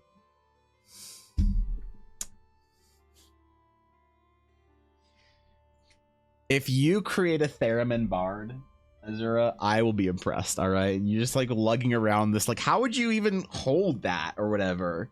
You know? Maybe it's like a magical theremin. Oh, let me actually say it's a magical theremin that like floats in front of you.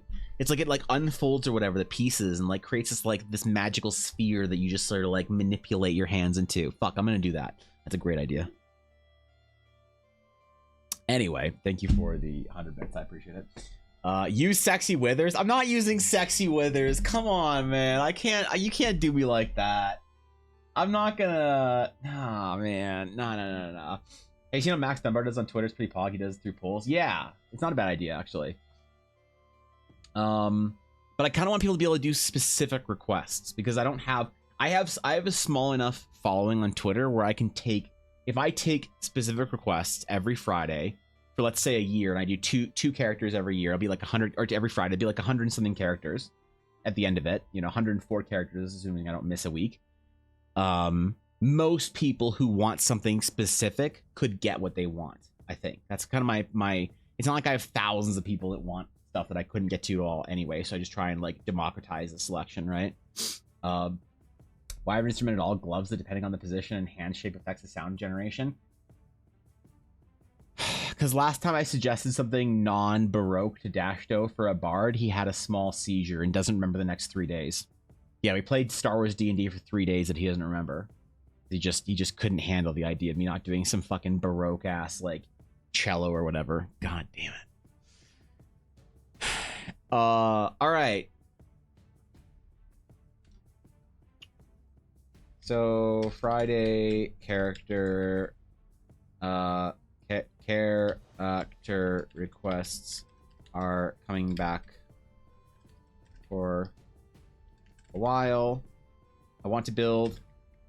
Actually, hold on. All right. I want to build a database or a library of character sketches for my D&D game, as well as everyone in our community.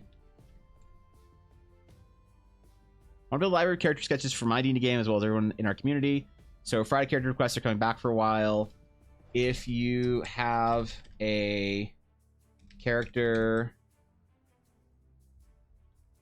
NPC or PC you want a quick sketch of, drop a super basic description, and I'll pick a few, and I'll roll for a few. Ooh, that barely hits into the. Is there any other information I need?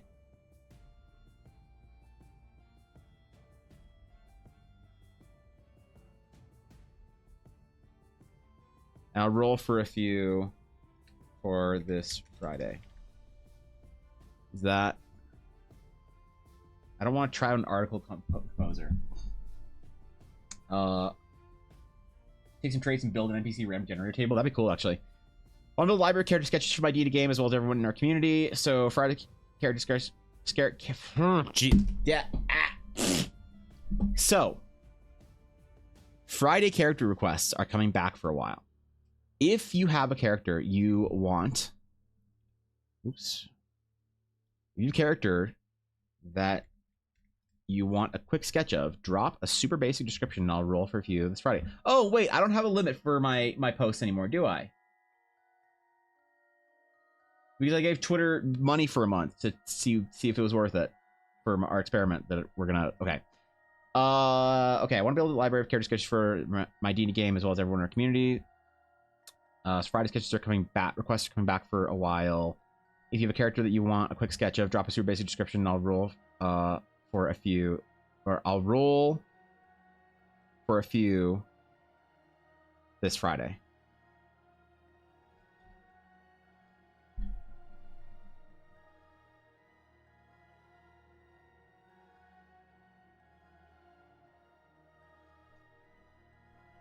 Right? Right. Okay. All right. We'll see if anyone's actually interested this week. I don't know. Maybe I'll get one request. Maybe I'll get 4,000. Maybe people will just be like, sexy withers, more withers, but sexier, but like less bikini. More withers, please.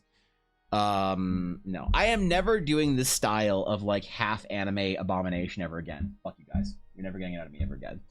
Someone actually asked, ooh, what the fuck, if I was accepting commissions like this, and I said, you fucking weirdo. So, there's that now. Cool.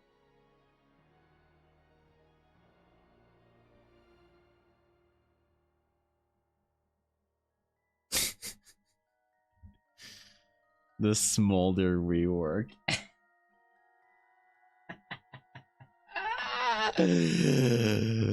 Oh, you're hilarious, Thorkin.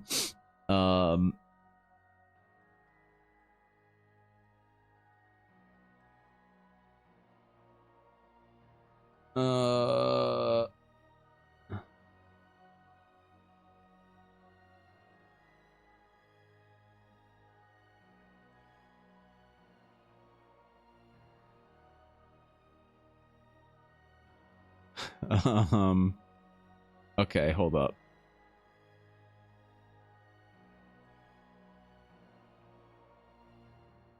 Okay. All right. We're good. We're good. We're good. We're good. We're good. I'm close that. Okay. Insta liked 11 seconds ago. Damn, bro, that's pretty fast. Holy shit.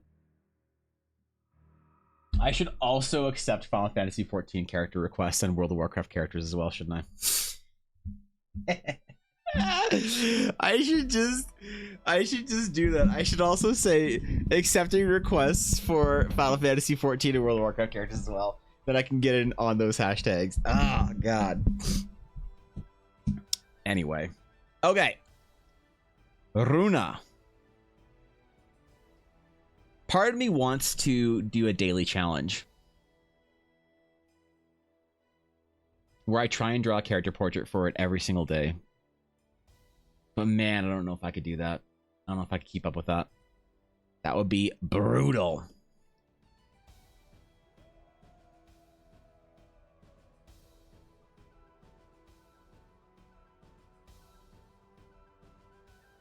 That'd be a whole other thing.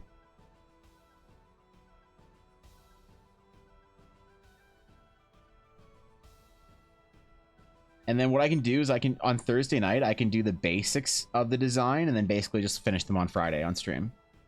Because no one cares about the first, like, 30% of a character portrait. Even I don't care about the first 30% of a character portrait. I can prep all that ahead of time and then go live and do the cool stuff. We can detail them. And, like, here's the thing. People have to not be so attached to it, right?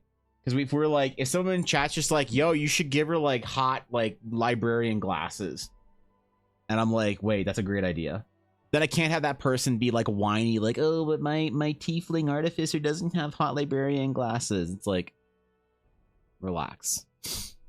All right, relax, okay. The rudity of what?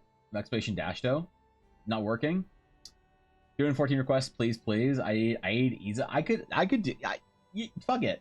I could do that. Is that your hot cat e-girl? Am I drawing hot Mikote e-girls now, Azalea? Is that the that the goal?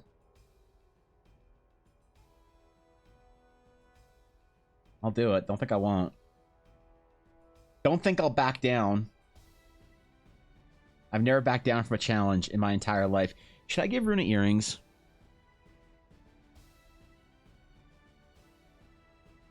How does one give a dog girl earrings? Never mind. You know what? Just 100%, a whole lot of never mind. I'm not going to worry about it.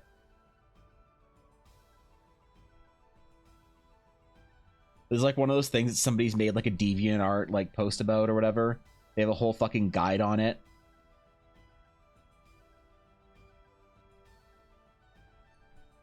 Be drawing Final Fantasy 14 cat girls, and then I need Thorkin to request that I draw his Maghari Orc Death Knight. Blood and Thunder. You leaving? Okay, when are you back? Speaking of DeviantArt posts, Marmota Men's by Eri. See you later. Okay, bye. Duria, what's going on, bro? Thank you for the 100 bits, man. Marmota Menzibiri.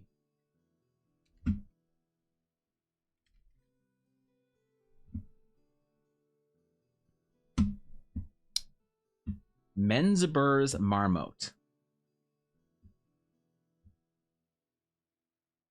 Oh my god.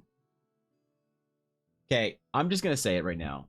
If your submission ever has a stamp on it, like if it's ever on a stamp, it automatically, like a 1980s USSR stamp.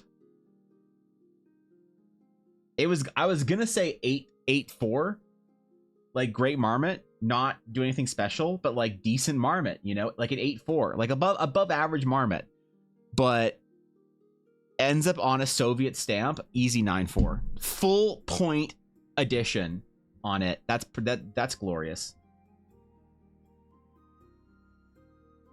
Ah, the whole stamp sheet, the whole sheet.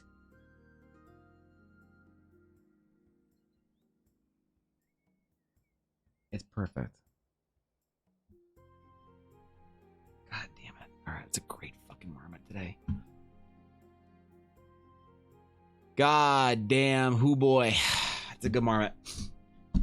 Your hot kitsune e-girl. Oh, okay, got it.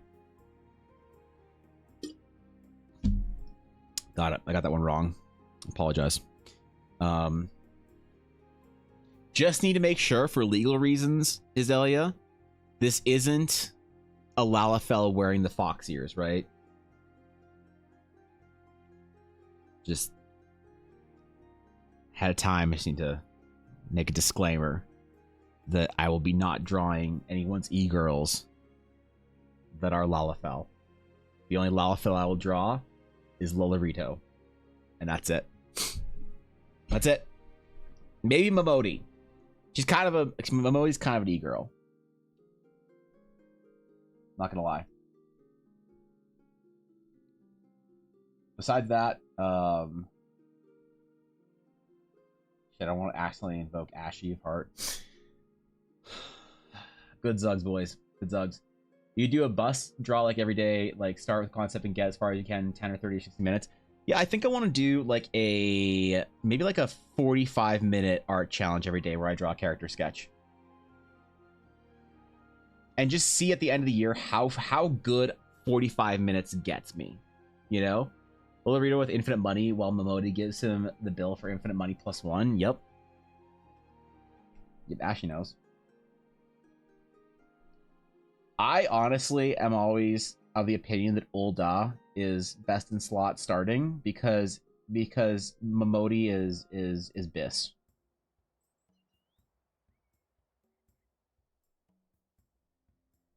Like the cool elf whatever from, I forget what her name is. I don't remember who the adventure guild owner, whatever tavern owner person is from Limsa Laminsa.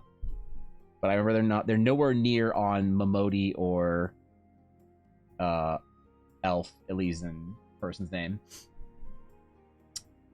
I don't know if I cheated. I added +2 in the same spot. If you stumble choose the one you like. That's fine. I'm gonna random number generator it, and I'm gonna random number generate the person, like the post, and if somebody like, I'm gonna RNG the post is what I'm gonna do, and then if somebody has multiple options in the post, then I'll just pick the one I like more. That's the way I'm gonna handle it. So, like, that's the most interesting way to do it.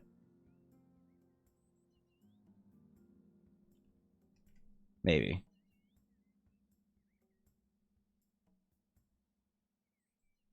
Unless someone asks for Momodi, in which case I'm just going to do it. Quick search on the side of the internet reveals maybe not earrings for anthropomorphic characters, but what about ear cuffs that clip around the ridges of the ear?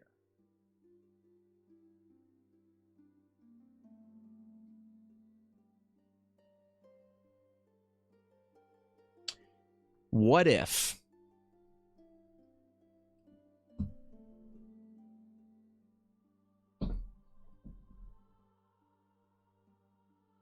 Now, I don't want to get in trouble with no SPCA, with no PETA, with no Kennel Club, American Kennel Club. I don't want to get in trouble with any of them. We know that there is a sort of vagueness of immorality around cropping dogs' ears so they look more aggressive, right? That's where they knock off part of the ear so their ear stands up. Now, what is less morally gray and ambiguous and less bad is some people say that all they do is they like post the dog's ears. So basically they tie the dog's ears up on posts so the dog's ears, like when they grow into from being a puppy to an adult, their cartilage forms so their ears naturally stand up. This is how you make dogs more aggressive looking. All right. So we're not a supporter of cropping. I am not a supporter of cropping dogs' ears. Okay. Is it also immoral to crop a dog girl's ears? Or is it like one of those things like getting your baby's ears pierced? Like, I don't know. Maybe would Fishy have a problem with it? if we cropped her ears to make her look more aggressive? Like, and then we could put these like cool spiky ear cuffs on them. I don't know. Would PETA still come after us? If it's not a dog, it's a dog. It's an anime dog girl. Like, shit, dog. I don't know what to do. I'm stuck. I'm actual hard stuck. I don't know the correct moral decision here. You know?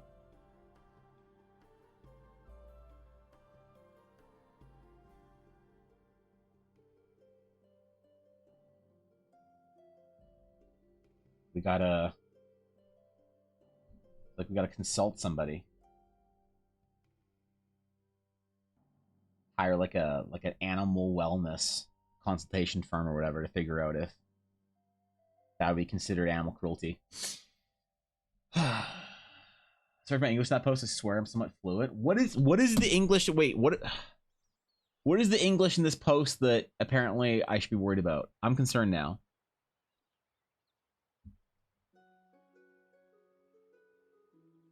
There's nothing wrong with that. Oh, I see. Okay, yeah. It's fine. It's fine. It's fine. All right. I got you. Now you're good. What are you worried about? Wait, what is all these layers on here? What the fuck?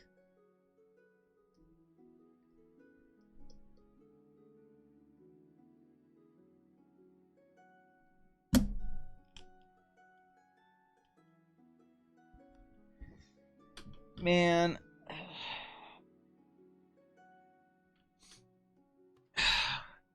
The fucking things I find on hidden layers in my art. Okay. All right. Anyway. Okay. Oh boy.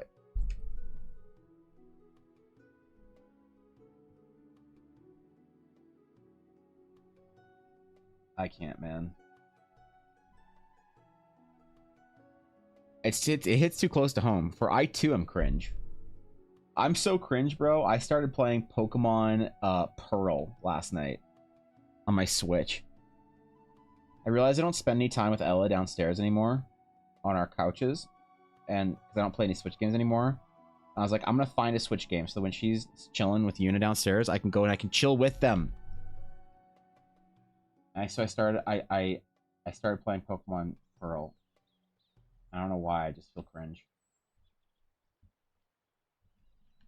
Pokemon Pearl feels like one of those games that's designed for like younger Pokemon fans, like not mainline Pokemon games, but like Let's Go Pikachu or Eevee, where you're like, oh, this is designed so that a 4-year-old can play this game with their mom. Okay, I see it. I understand now. I felt cringe, but I also felt free. It was a liberating feeling. It was strange.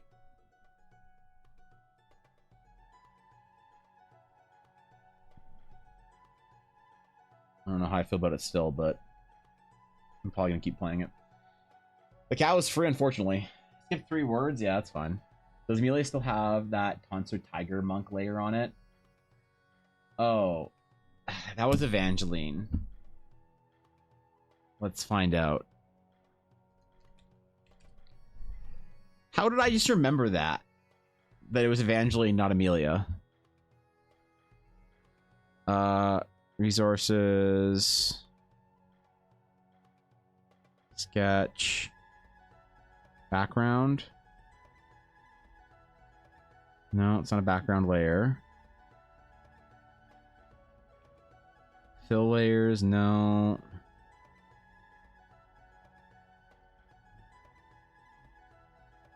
What is this? Oh, the color I was maybe gonna do. No, I appear to have deleted the Tonsor Tiger licking the scalp off of the bald monk. Or the hair off the bald monk's head. Thank God. Yeah. Okay. 38 months of Bezos bucks for the crumb. Okay. God, dude. Christian, thank you for the 38 months. The fuck? The last crumb, yeah. Dude, thank you for the 38 months. Thank you for the Prime. Thank you for considering me your Prime option this month. I appreciate that. Of all the places you could Prime, go spend your Jeff Bezos bucks somewhere. Find your local scuffed art streamer today. Don't know what to do with your free money from Jeff? Well, do I have the shitty stream for you? Thank you, dude. I appreciate it. Thanks, man. Seriously. Thanks, bro. Thanks for support, buddy. I appreciate that. So honored. I'm humbled. I'm thankfully distracted from the Tonsor Tiger, so I appreciate that the most, basically, at this point. Oh god, I thought about it again. Damn it. Alright, well, it was short-lived, but now we're back. Anyway. Why she looks so bitchy, man? What did okay, I need to fix something about Runa. I'll make her look a little bit less, I don't know, serious or whatever. Does not remind me of Fish even in the slightest. Maybe it's supposed to.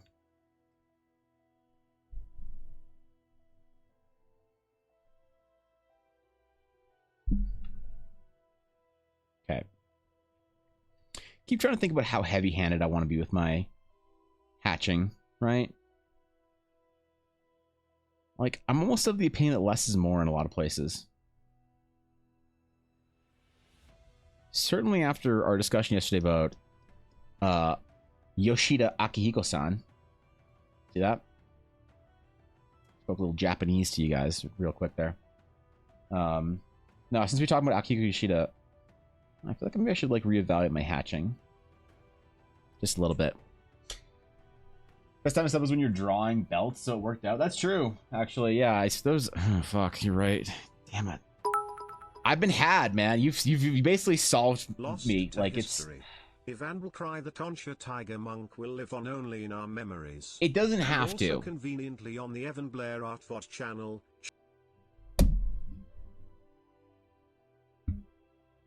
There's no shot this is the direct timestamp of the fucking tiger.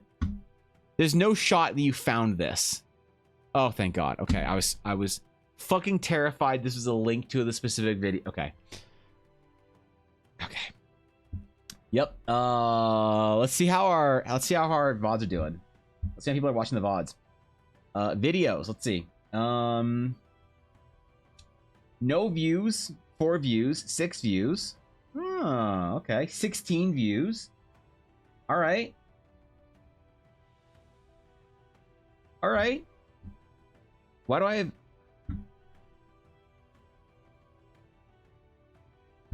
Why do I have dog?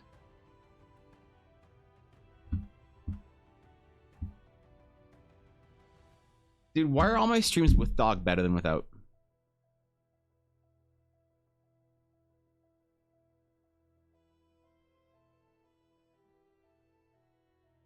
I feel bad now. I feel like I need to reevaluate my streaming career. Oh well. Anyway.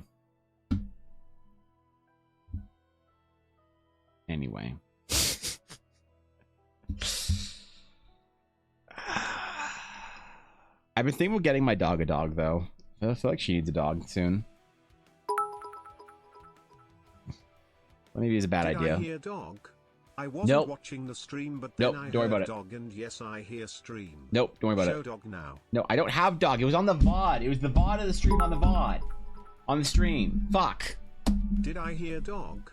What? I wasn't watching the stream, but then I heard dog, and yes, I hear stream. Show dog now.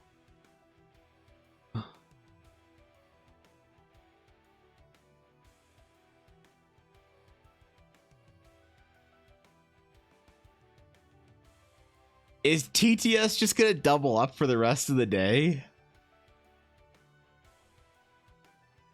It better not. That I hope that was a one-off. Okay. Okay. I have no dog. I'm sorry, Rock. Yeah, even TTS wants you on stream. Apparently, I'm not getting Yuna. I don't even know if she's at home. Going to double up for the rest of the day?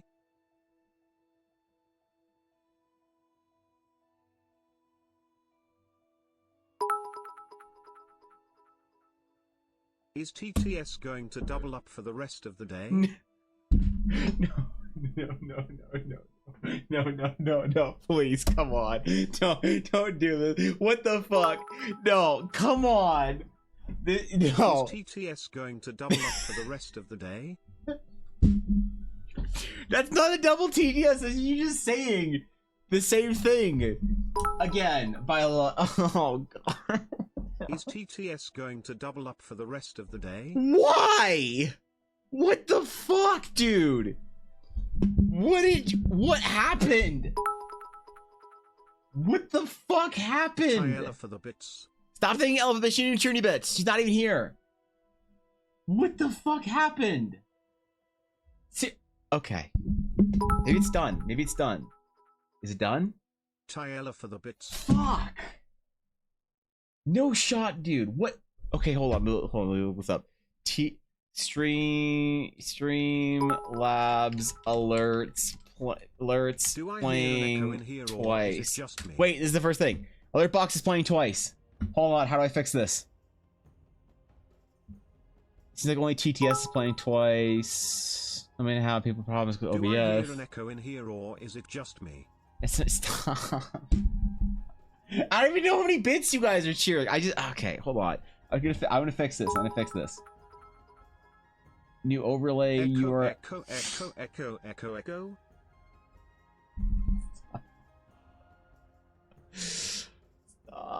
Come on. I can regenerate a new URL. Echo. Stop it. Don't do it. Well, I guess I know what I'm doing tonight. I'm moving my alerts over finally. Secret? Is Yuna safe? No. Where is our precious? I don't know where she is. And I don't even know if that's the first time you asked that or if it went on, if it's the second. We'll find out, I guess. Is Yuna secret? Is Yuna safe? Come on, dude. What the fuck? I'm trying to figure this out. Okay, wait, I can regenerate my link for my TTS. I think. L underscore. L underscore. L underscore. L underscore. L underscore. L underscore. L underscore. L underscore. L underscore. L underscore. L underscore. Okay, dude. L underscore. Okay, dude. Okay, dude. All right, listen. Okay, dude. All right, hold on. I'm trying to fix this. I'm going to Streamlabs. Situation here on Twitch up in our helicopter.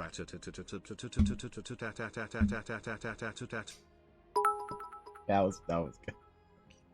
That was so good. I'll hear it again. News on the TTS situation here. Fuck, what is going on, dude?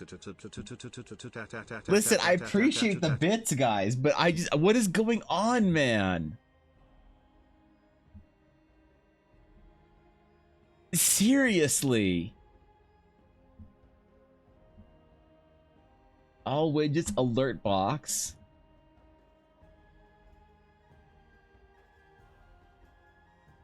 Filter events? No.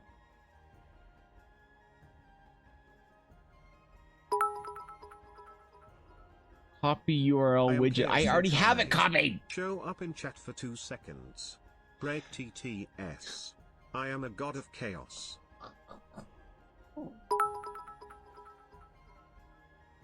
I am chaos incarnate. I don't even understand, man. Break TTS. I don't even know how many bits you guys. Thank you guys for the bits. I appreciate it. Thank you for the bits. It's very kind. Even if it's basically just to suffer. Oh wait, I am 100 bits from 1000 bits, so here's 100 bits. Congratulations, Zura. You now got your Vandal Pog emote. So thank you for that. I appreciate that. That's incredibly kind of you. Oh wait, I am 100 bits from 1000 bits, so here's 100 bits. I heard you the first time. Yeah. Okay, how do I make a new... I was crazy once. They locked me in a room. A rubber room with rats. And rats make me crazy. Crazy? I was crazy once. They locked me in a room. A rubber room with rats. And rats I'm switching my alerts to stream elements tonight, okay? I'm switching Did you ever tonight. hear the tragedy of Darth Plagueis Okay. the Wise? I thought not. It's not a story the Jedi would tell you. It's a Sith legend. Maybe we'll do it on stream. Stream Did you ever elements. hear the tragedy of Darth Plagueis Maybe we the just do it right Wise? now. I That's what we thought should not. do. It's not a story the Jedi would tell you. It's a Sith legend. Wait, did it go longer the second time? Am I crazy or did it go longer the second time? Wait. Didn't see that one Jesus! coming, did you? What the fuck, Viddy? No TTS? Does it only play the alert once if it's Oh, no, it Didn't doesn't. see that one coming, did you? Damn it! I thought it might not play it twice if it wasn't TT. I thought maybe we figured out what the problem was. That maybe it was a TTS problem. Fuck. Have you ever heard the tragedy of Darth Tragedus the Wise? Viddy, thank you for the 2,000 bits. I appreciate that. Thank you for that. Thank you, entities, for the 200 bits. Because apparently Twitch is doubling up all the bits, right? Right? The Wise? Right? Oh my god. How do I even get stream elements alerts up? Is it a new element? Alerts. Where how do I even do this, man? It's not an element, is it? It's not an overlay. I don't even I don't even know how to do my alerts in stream elements, dude. This is gonna take me forever tonight. Can I watch a video? I think I'll probably do that. Maybe I use the Twitch alerts. So wise and powerful in the ways Sure. of the Force, Darth Tragedus could use it to create sand. Come on, man, not sand. So wise and powerful in the ways of the Force, Darth Okay. Tragedus could use it to create Yep. sand. I get it. I get it. You guys think you're fucking funny. I get it. Nope, we're good. Activity feed, is that it? Love No. underscore. Damn it, it isn't. Wait, what? Love under. What does that even mean? And why are my alerts playing twice? I don't understand, Love dude. underscore? Thank you for the 100 bits, Azura. Thank you for the 100 bits again. That's great. I appreciate that. That's a lot. That's a lot of. I hate sand. It's coarse and rough and it gets everywhere.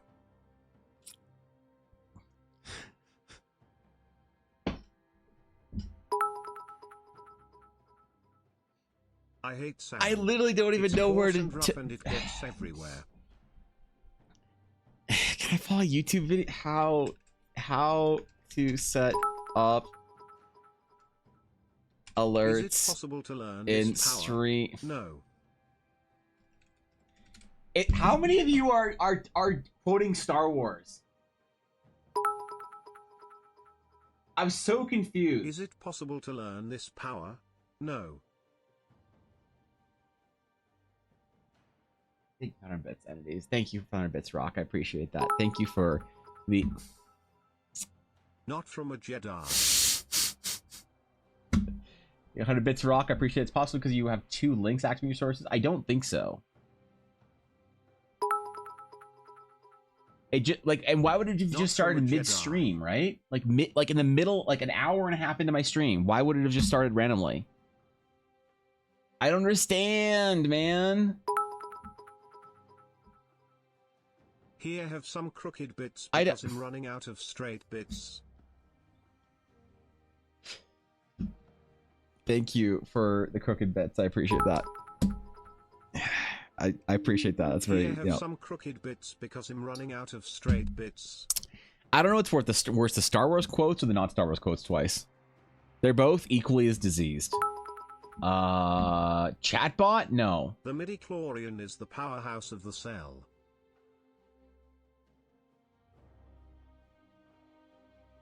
I thought this was going to be a the missile knows where it is at all times thing, but I guess... The midichlorian is the powerhouse of the cell. Yeah. Yeah, true, though. Thank you. It has to be an element, right? New element. Browse from element gallery. Is it an Two element? astral sages were on the moon, and one killed the other with a rock. Okay. Would that be messed up or what? How would it be... What? Why would it... Okay. If two astral sages were on the moon, and one killed the other with a rock, would that be messed up or what? Sure would, bro. Sure would. I don't even know where to find this, dude. I don't know where to find this. Funny word bubble. Evan was furious yet curious. I'm just stressed, Bezos is in dude. trouble. Because I want to figure out why it's doing this all of a sudden. TTS the double. It played twice my funny word bubble. Evan was I don't furious get yet it. Curious. Bezos is in trouble. Jeff. Wait, is it alerts elements? Damn it! I can't. Okay, I have to do this after stream. Change my access in stream levels to have more access than just chat commands and bots. Probably, I think so. I don't know where to do that. Oh my god. What if I just...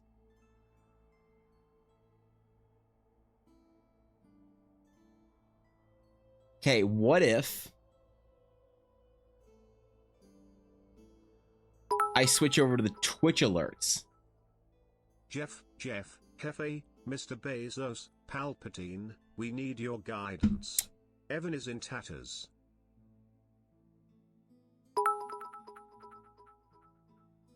You're right, I should go get water. Jeff, Hefe, Mr. Bezos, What's in stream topics? Palpatine, we need your guidance. Evan is in tatters.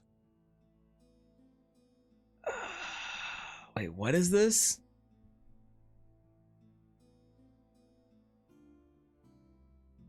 What's going on with this?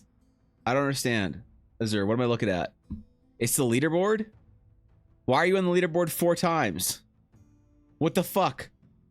Is this right? This... Hold on. Help me, Obi-Wan Kenobi, you're my only hope. What the fuck? Why does it list you like 5 times on the fucking... Help Why me, are you Obi-Wan Viddy? Kenobi, you're my only hope. And Rock and Entities and also Aduria and Bylong. I'm confused, bro. What is going on with this fucking website? This stream is cursed. It's diseased. All right, Jesus Christ. Okay, thank you for the bits, guys. I appreciate it. I'm gonna go get. I'm gonna refill my fucking water. Maybe get the dog. Maybe I'll get the dog. All right. Will that quell your anger, quell your rage if I go get the dog? Is that... I don't even know if I have the dog. Or the dog might have been taken with Ella. Be right back. Give me a sec.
I did it.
I bring you an offering.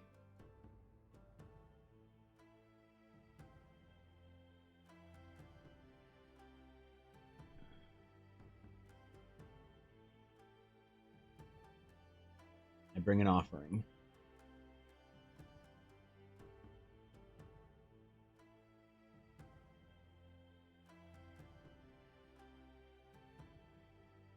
The most tired Yuna.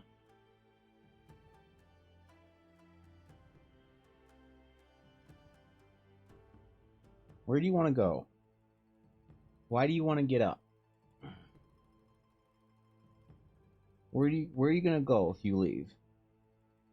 You can go fuck off back down to your bed?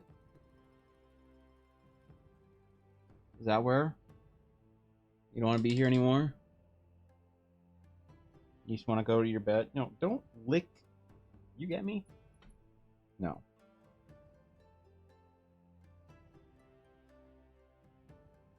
You mean to leave you alone? Disturbed you? I'm sorry. I'm sorry. Okay, there you go. You take your little chew and go to your bed? Alright. Alright. That was the most fuck off, leave me alone, Yuna I've had on stream in a long time. So. Alright. Alright. Try and be a good dog owner, but she doesn't want me.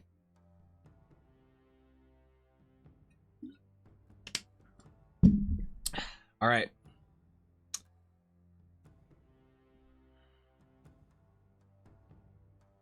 Let's get back to it. We'll get after it. We get a substantial amount of work done today, even though we're just chilling with no real goal in mind besides relaxing. Rock, thank you for the gifted subs. I appreciate that. Did it only play once?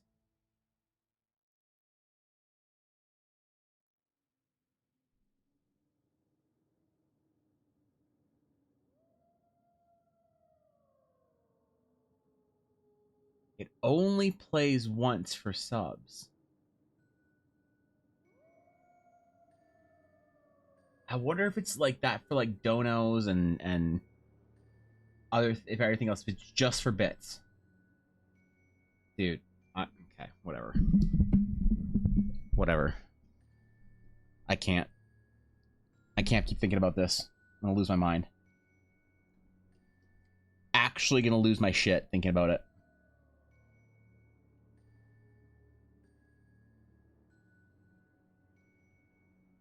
I don't know how I'm gonna be able to I have to switch all my alerts over today, hey? Like, I just can't go live tomorrow without my alerts being fixed. But I've been putting it off for so long. Partly because I don't know if I should do it for a Twitch alerts or Streamlabs alerts or Stream Elements. Because Twitch alerts, there is a special Twitch alert thing that you can use. And I believe you get some bonuses if you use your Twitch alerts, right?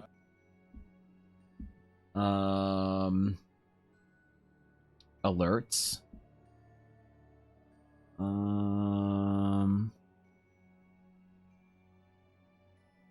Are these any good? I wonder.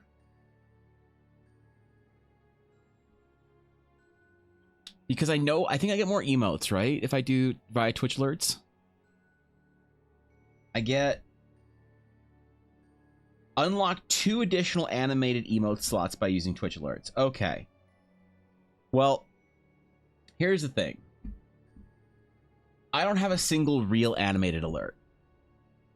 I only have these shitty like batch made whatever animated alerts that no one even likes. I don't even like them. So I don't think I want to use Twitch alerts. I think I want to use the pre-existing Stream Elements alerts.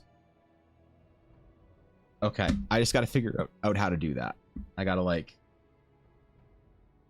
because I see my alerts down here, but I don't know how to make my, it says mute alerts, skip alerts, whatever alerts, you know? And I don't know how to then apply alerts or whatever, fuck it. I'll figure it out. I guess that's what I'm doing tonight. I was gonna play Pokemon on my Switch, but I guess I'm gonna do my alerts instead. Hell yeah, brother. Okay.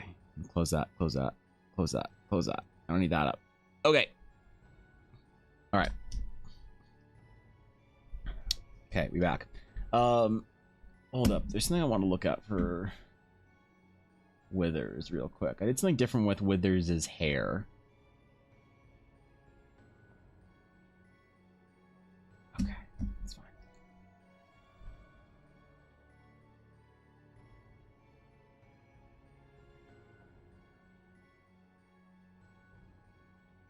Alright, we're good. We're good. I'm good. I figured it out. I get this fucking undersketch gone, and then we can maybe finish your hair and some of the other design stuff today.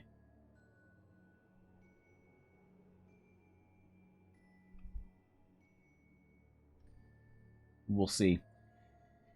You know, to fix it, we'll only slightly abuse TTS. It would be degenerate. Yeah, you understand how degenerate it would get, how quickly, right? I feel like we need to form a consensus about this. It is not me just being paranoid.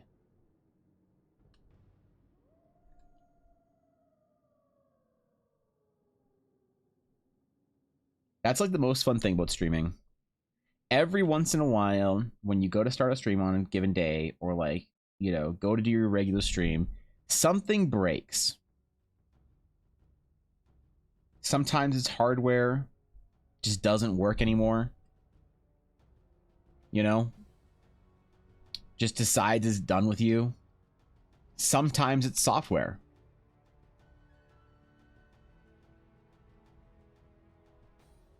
Other times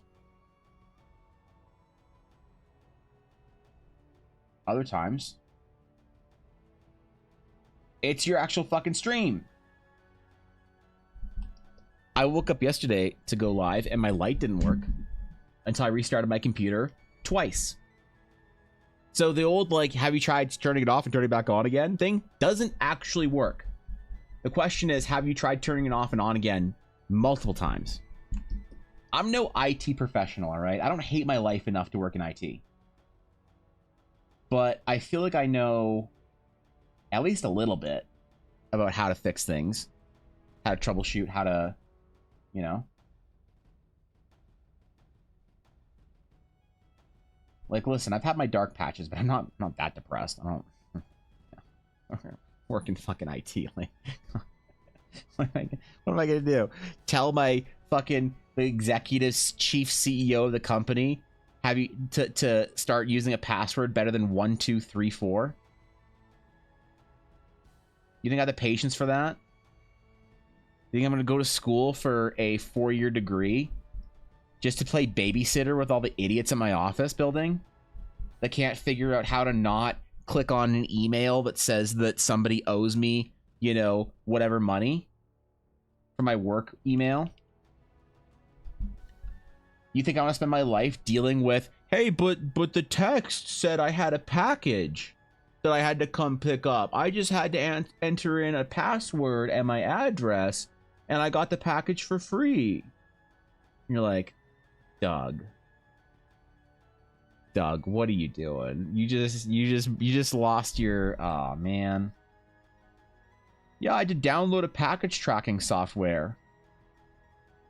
It's called Package Live Viewer. Now I can't get into my computer. Yeah, come on. As if. I work in IT. I mean, Portella did. When are you gonna go obtain your final form as an IT professional? A cybersecurity consultant. That's all I have to ask. My brothers and sisters working in IT, I'm concerned for your health and safety.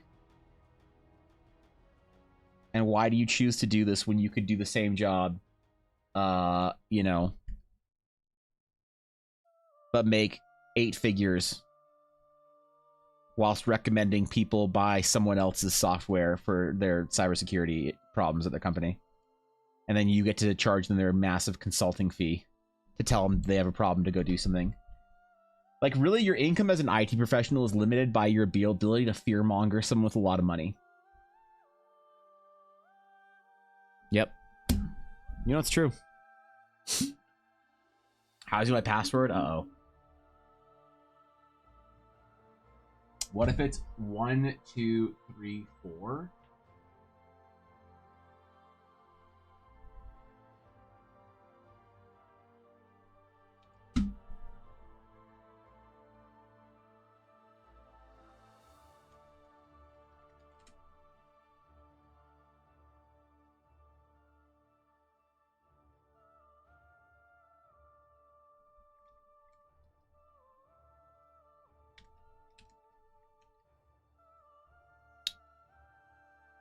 Nope, didn't work, Thorgan.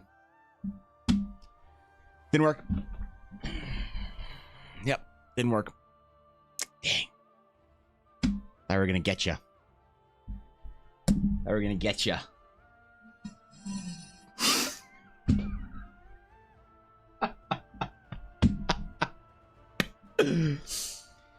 Oh, God. Yeah, thought we were gonna get you. Become a VR chat dancer instead in Twitch. That's a great idea, actually. Yeah, I logged on VR chat for the first time ever last month, and I kind of regret it. I feel like I saw things, I experienced things that I didn't want. It was a first for me.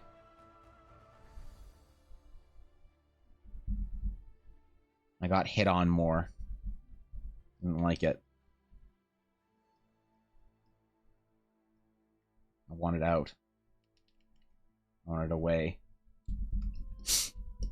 I got racked into a money-making scheme with 3 guys in a banana suit. Typical VR chat shit. Password length greater than complexity. Sorry, guys. Password length and complexity. Here's the thing. My opinion on password safety is you shouldn't know what a single one of your passwords are. Yep. You shouldn't know a single one of your passwords. You should have a great password manager or something to that effect. And every one of your passwords should be the absolute longest length it possibly can be. Yep.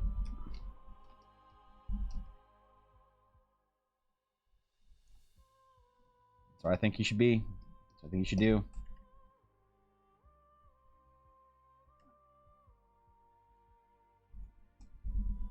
Meanwhile, people out there with their passwords that are 6 letters. They've had the same password since they were in 9th grade. It's a video game character from fucking Halo or whatever.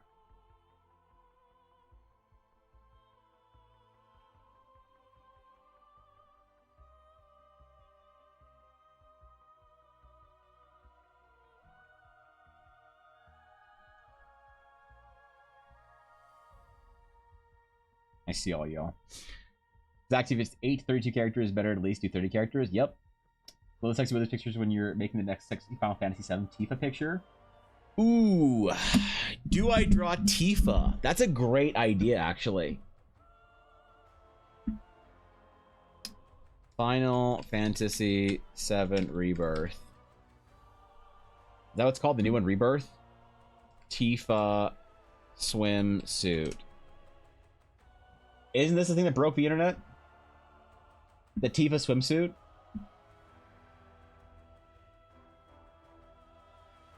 Yep. So what you're saying is if I draw Tifa in a swimsuit, this will get me likes on Twitter. Is that what we're saying? I mean, 6 letters is an excellent password. Fair. You got me on this one, Jacob. There's a lot of hype right now. All right, is there still a lot of hype? If I do this like this weekend, will there still be enough hype? I could do this. You know? Don't think I couldn't. I can ruin my career.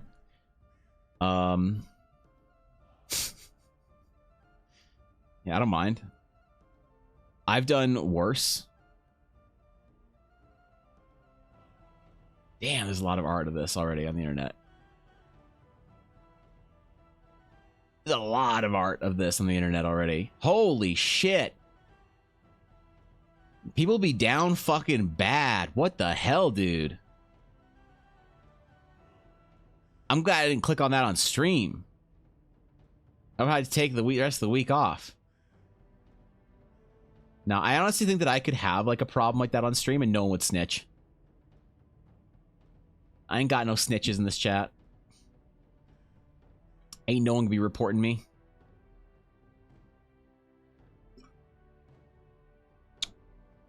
All right, hold on, close that. Okay. You're right, I gotta do it. Rune or enhance? I would, wouldn't I?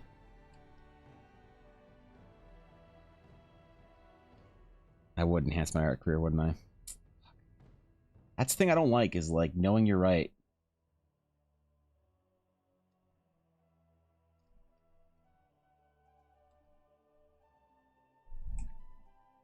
I am actually not allowed to draw anything from video games or other franchises. People think that I'm a D&D artist, and I don't want to disappoint them. I get told that all the time. I get told I'm a D&D artist. So what if I need to stay in my lane? Right?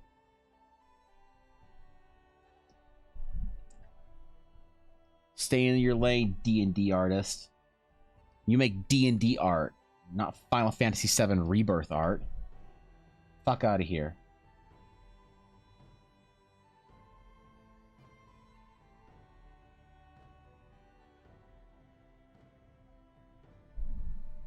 What if I upset the masses?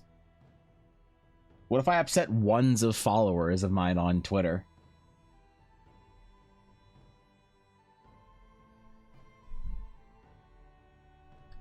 You know? To be fair, a lot of the D&D like mutuals that I have on Twitter, I have muted. Yeah, I have like a substantial portion of D&D mutuals on Twitter I'm just fucking muted. Because it's just, I can't handle it. I don't want my Twitter to be like a political landscape. Just a battlefield. I have to mute all my D&D mutuals. The anime mutuals, I feel like are great because they just talk about anime titties. And you're like, great, I don't, like, I'm good. I don't need anything else. My Twitter's fine. But I follow someone because they talk about D&D stuff, and they're like, have you heard of this latest political development? I'm like, no, and I don't care. And I also don't care about your opinion on it either. So, but I can't unfollow them because it's like we work in the same space, so I have to just mute them. Right? I have to maintain appearances. I can't fucking just ditch. God, it's so hard, man. Twitter's a rough place right now. Social media is a rough place right now, in general. It's not like it's just Twitter's fault. like Instagram is the bastion of like artistic integrity or something. The whole thing is a pool of cess, as far as I'm concerned. I'm just trying to make it less cessy. I'm trying to make it more pooly. Trying to make people's timelines better on the internet. One post of hot withers at a time. Make Tifa as a Baldur's Gate 3 character. That's a great idea, actually. Is Tifa, of course, the internet is down bad. Tifa's been designed down bad back in 1997. Dude, I should draw Tifa in that like swimsuit, but in like PlayStation 1 graphics.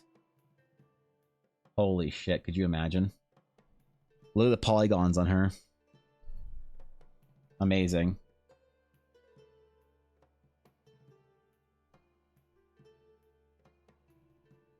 I wish we had new Final Fantasy games to simp over. I wish it wasn't the same game we've been simping over for the last 20 years or whatever. And when did Final Fantasy 7 even come out? Like 97, 98? No way, right?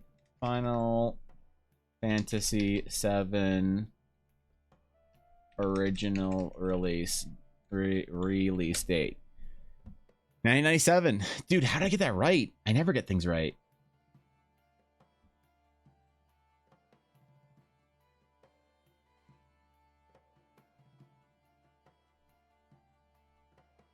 Damn.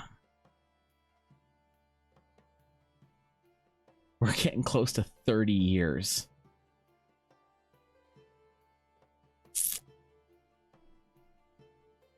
Okay. All right. All right. That's fine. What do you think, preferring to draw your own IP stuff, or that it's bad to do fan art of other IPs? Maybe it was just a convention art thing. I don't remember. So selling art is of other IPs. Selling fan art is not good. You can fuck your career up if you do that. Probably not. Like the thing is, look, it's probably not that big of a deal to sell fan art. You're probably fine. You're probably not gonna have anyone come after you. I have seen friends or not friends, but acquaintances, peers ruin their careers because of fan art. So the example I always bring up is there was a girl who was a very good artist. She was better than everyone else. When I went to art school, she was a year ahead of me. And she paid for her art school by doing conventions during the summer. So during the summer, she went to like 8 or 10 conventions. And she was one of those artists that had just a billion pieces of art behind her, you know, different game characters and whatever, fan art. And she actually paid her way through school entirely, her tuition entirely, through her fan art business. But this was back when BioWare was still like owned by BioWare before EA's buyout. She actually went to go apply at BioWare, and they said, hey, like one of her friends worked at BioWare, and they were like, hey, cool, sorry, like, you know, we'll get you in when you're graduated. And she was like, cool. And she applies, and then she doesn't get it. She doesn't get in. And so she was like, why didn't I get in? What the fuck? Why did I get refused? Like, just refused outright. I thought you had an in for me. And she said her friend did some, said, I'll ask around.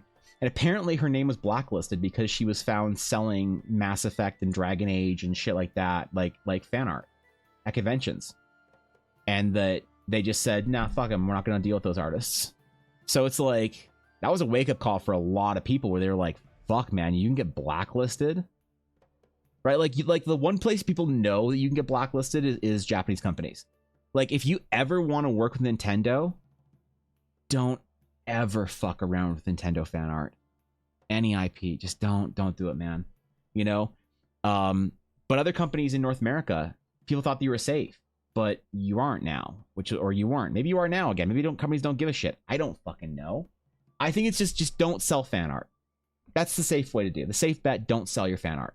You know, make your fan art, post your fan art, whatever, do whatever, but don't sell it. Then it's a risk I'm not willing to take. If you're willing to take it for an artist, hey, you know, I wish you nothing but luck in your career. I really do. But I don't mind doing fan art. I don't want to be known for fan art because the thing is, fan art is not a sustainable long-term career thing. If that's what you do, if you get I'd rather have 10,000 followers for Eldara than 1 million followers for fan art. I mean that. Like, okay, you mean like maybe 10,000 versus 100,000? Nah. No, I'd take 10,000 original IP people who are interested in that over a million people who like follow me because I draw like sexy Widowmaker or something from Overwatch, right? Because it's no one cares about your project, but people are like, yeah, whatever. I'm project minded, so I have that in the back of my head. But I don't have everything against fan art. It's fun. Do some fan art. Have some fun. It's good practice. I just don't ever have fucking time to do it, you know? That's my only issue with it, I guess. Parents who make video games singular, unfortunately, yeah, that's the way it is. Shout out and Tifa playing volleyball at the beach with sexy withers chilling in the sun. Shadowheart and Tifa on the beach together playing volleyball. The crossover you didn't know you needed. Now available on evanblurart.stream. Holy shit. That's a good point. That's how we solidify our career, I guess. As artists. The fan art nobody knew they wanted, but everyone now needs. You crave it. You think about it. You can't sleep. You need to go back to my Instagram and look at it again.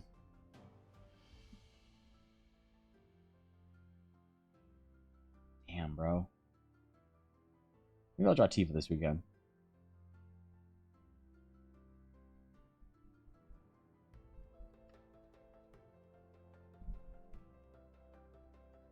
Maybe that's a good way to spend a couple of hours this weekend. Who knows? Got a lot of stuff to do this weekend. I don't know if I'll have time. You know, fuck it. I need to make time for stuff like that. For stuff that I want to do because it's like funny or fun or whatever. I need to force time. Like I'm doing today. I don't have time to do this right now. The only reason I'm doing this is because I want to.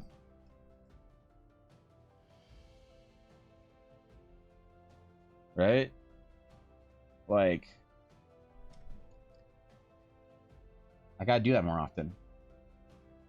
My whole thing is I need to work more, not less. My friends tell me I need to work less. But I think I need to work more and be more satisfied with the time I spend working. I'm not able to be satisfied playing games and stuff anymore. I had a big long conversation with Elle about this yesterday, or the day before. I don't remember. Video games just don't do it for me anymore, which is heartbreaking. It's like my mind needed to like demand meaning from stuff that I do in my life, and there was no like going back after that. After my brain said everything you do has to mean something for your life and for your future and stuff. You know, it has to mean something for you creatively. At that point, my brain just stopped letting me enjoy video games altogether. The kind of video games I like, not like video games in general, but just the kind of games that I want to play. Like big long MMOs and RPGs and shit like that don't actually fucking mean anything when you get 10,000 hours worth of playtime in World of Warcraft or Final Fantasy. You know? So I gotta work harder and more and longer hours. I gotta do more stuff like the fan art that I want to do and projects for friends and all that kind of shit. It's my mission now. If it was beautiful, shut up. If I wanted your opinion, I'd ask a washboard. More Minecraft with wife? Fine, I'll play Minecraft with you, Ella. Is this drawing fan art or sell it? Wait, is it the drawing fan art or selling it that gets you blacklisted? Selling it. Selling it. Companies like you drawing their fan art. Right? But companies don't want you selling their fan art or fan art they make. There's some companies that actually have like a I don't know, a release type thing where they're like, what's the word? They authorize the sale of fan art. Like as far as I know, Critical Role lets you sell fan art you make of Critical Role. I'm pretty sure. But like Nintendo or Mass Effect or BioWare or Blizzard, like they don't let you do that shit. Are you kidding? They say we love fan art, just don't try and fucking profit off of it. Which you can make a weird argument for making it in the first place as being profitable. Because, like, you know what's actually interesting? Legally, the weird, like, nagging legal thing is you can't actually make fan art legally. You don't have a legal right to make and distribute, to be just make and distribute fan art, to post fan art online. You don't have a right to do that, a legal right. If you post, like, you draw Jaina Proudmoore from World of Warcraft, Blizzard can like cease and desist and take your ass down. They can do that. They have the legal right to do that. It's their IP. They can distribute it and they can do whatever they want. If you're drawing their IP for any reason, you're distributing it, they can break your ass down. Now, the reason they don't is because it's good for their brand to have people making fan art for it, right? And there's also sort of this like legal loophole that they kind of like get themselves into, whereby if a company or an individual or an IP holder indicates that they are favorable to seeing fan art, they can no longer take stuff down whenever they want, right? It's like a protection thing. Like it's the kind of thing, if you don't protect your IP, you lose the ability to protect it. So for instance, Blizzard had to do one of the worst PR things that they've ever done because of a legal reason. There was a private server called Nostalrius, which was a private World of Warcraft vanilla classic server that Blizzard had to cease and desist and take down. Everyone's like, Blizzard, why are you guys being dicks? They had to legally, because the thing is that if they don't protect their IP, they lose the ability to protect it later. So if another company or group makes another World of Warcraft private server and Blizzard says, hey, we don't like what you're doing, no, stop it. That server could say, what do you mean? You allow for private servers everywhere. You can't make us take this down, because you can't invoke your legal right to have us take it down because you didn't protect your IP. You didn't, whatever, right? So they had to take down Nostalrius when it got big enough and got enough public attention because they need to protect their IP. The same thing is sort of true for art. So if you draw, like, if you have somebody like, if you were to draw like Jester from Critical Role or Imogen or whatever, and Laura Bailey says like, hey, I don't want you drawing fan art of me. You're legally, you take it down.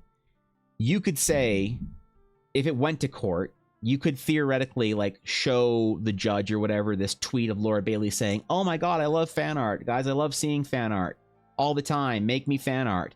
And you could be like, see, there's precedent for her liking fan art. So I just made the fan art. So companies do this. They approve of fan art. They like it. They support it. You just can't monetize from it. That's when they start saying like, okay, well, we have to protect our IP now. So now you're kind of fucked. A lot of them don't. They like if you're just an artist going around to random conventions selling fan art, like that's probably not that big of an issue. It's not like a lot of people roaming around conventions looking for artists to blacklist. But if you list your stuff online on a print store, yeah, you could get fucked. Like it's a very real possibility. So yeah, I don't have a problem with the drawing of it or whatever. It's usually just the selling of it, you know. Does drawing Final Fantasy 14 character for someone count as fan art? That's the thing. That's like the weird gray area. I don't know. Probably safe. Drawing commissions for people to draw their Final Fantasy 14 character or their World of Warcraft character, probably pretty safe. In fact, Dave Greco, Thorkin, has done commissions for people to draw their World of Warcraft characters, if I'm not mistaken. And he got hired by Blizzard. So, there's that. Do you do any activity that doesn't warrant a sense of improvement, like a puzzle or an activity that you don't actively try and get better at?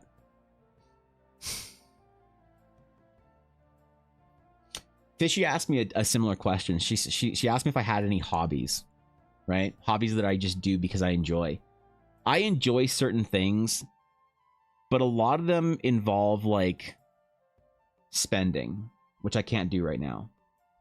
So let me explain. So like I like to complete Magic sets, Magic the Gathering sets. I like to buy cards for and make complete sets. And so the hobby is, if I spend $50 on Magic cards that month, I will spend probably 6 or 8 hours through that month researching and figuring out which cards to buy, looking for sales, that kind of stuff. I love that. That's like a big hobby of mine. I used to do that when Twitch was doing a little better as a platform. And I had to stop doing that, obviously, because Twitch started to have some issues and shit. So like I like to collect things, I guess. But when it comes to activities, like if I'm gonna be spending my time doing some shit, you know, I don't really have much that I do because of the sheer enjoyment of it. A lot of it's like this is something that I enjoy working towards as a goal that's gonna improve me, like learning languages. You know, it's something I have to improve at. Being better at art, something I have to improve at. Programming, whatever. So yeah, I don't know. Even like going to the gym is something that I feel like I have to improve at. I think Critical Role is an open policy with the right to S&D if defames the IP. Yeah, they're just gonna have a harder time protecting. So that's the thing. They can't just take it down if they don't like you, which they would be able to if they didn't have an open sort of like season. If they don't like you because you're a Halo player, or they don't like you because you're like politically you don't align with them, or whatever reason they have to not liking you as an artist. If the art itself isn't defamatory in any way, then they can't make a case of like, oh, we don't want our art being made by this guy, right? Because they allow anyone to make art for that and sell it. So, and that doesn't make sense. Honestly, that would mean I'm allowed to drive too fast because I didn't get a fine the last 20 years. Been driving too fast. I'm confused. Oh, you mean about the protecting your IP thing? No, it's not. But that's like an act that you're doing that like you could get caught at any point in time. The cops aren't protecting their speed like you can't say like, oh, you guys don't protect the speed limit. That's completely different. That's a completely different scenario, right? Because it's like it's a rule that you're following. It's a binary yes or no. At any point in time, you can get caught for speeding, and then you get a ticket or whatever. It's not like if the cops are, imagine the cops are aware that you're speeding and they stop you and they're like, hey man, how's it going? I saw you're doing 20 over. Hey, have a great day, bro. And then they let you go off. Then there could be some weird legal precedent of like, well, the cops are whatever. But no, it's completely different when it comes to IP law. 100%. Right? Because imagine Jacob, that you, Rock, Vidi, Ella, Thorkin, and entities all make fan art for Eldara, and you guys are all making your fan art for Eldara, and I say on stream, I say, wow, Rock, that's great Eldara fan art. Ella, Vidi, I love your Eldara fan arts. Jacob, I love your Eldara fan art. Entities, I love your Eldara fan art. And then one day, Jacob, you say, I don't like you, Evan, you're a stupid. And then I say, Jacob, I am cease and desisting you. You are no longer legally allowed to make Eldara fan art, and I'm taking you to court and suing you for making fan art of my IP. If you went to court, you'd be like, Evan was fine with me making art for his IP for, with me and everyone else making art for his IP for like 10 years. And then all of a sudden, one day I call him stupid and he doesn't like it anymore. And he cease and desists me. It's like, you couldn't, it's like, well, you had the precedent to do it. It's kind of like live streaming. Companies tried to do this actually. So there is a realistic example. If you're not sure about it, there's a real example of this happening. So there were certain video game companies that said, you can no longer make content about our video game person, YouTuber, streamer. And the person, YouTuber, streamer says, but you let everyone make content about your video game for like 10 years. So you don't get to just decide all of a sudden that you don't like it. Like, that's the way it works. I don't know the way it works in fucking Europe, but that's the way it works here. So Nintendo tried it. Nintendo literally tried it, and they got their fucking case crumpled up and thrown out because of it. So yeah, I know it might not make a lot of sense, but it's the way it works here. So definitely counts. It's a hard question that I got imposed on me. It's hard to find something. Yeah, it is. It's tough, man. It's like I love the things that I do. I love the projects that I work on. I love art. I love all this stuff, but like making art is very rarely relaxing for me, right? There's a lot of pressure on me to improve all the time, right? I can't just like sit down and just make a piece of art and just chill. I have to be getting better. I have to be learning something. I have to be improving in some way. If I stop, then I'm fucked, like career over. So everything for me in my life is to have meaning behind it. I feel like there needs to be some sort of like measurable improvement it makes to you as a person, and that's not a great way of looking at it, I don't think. You know, like D&D's fun, but like it helps me be a storyteller. It helps me build adventures. Would I play D&D if I didn't get that? Yeah, but I've also put myself in a position where I made my passion my job, right? So art and storytelling and D&D and adventures and all that kind of stuff.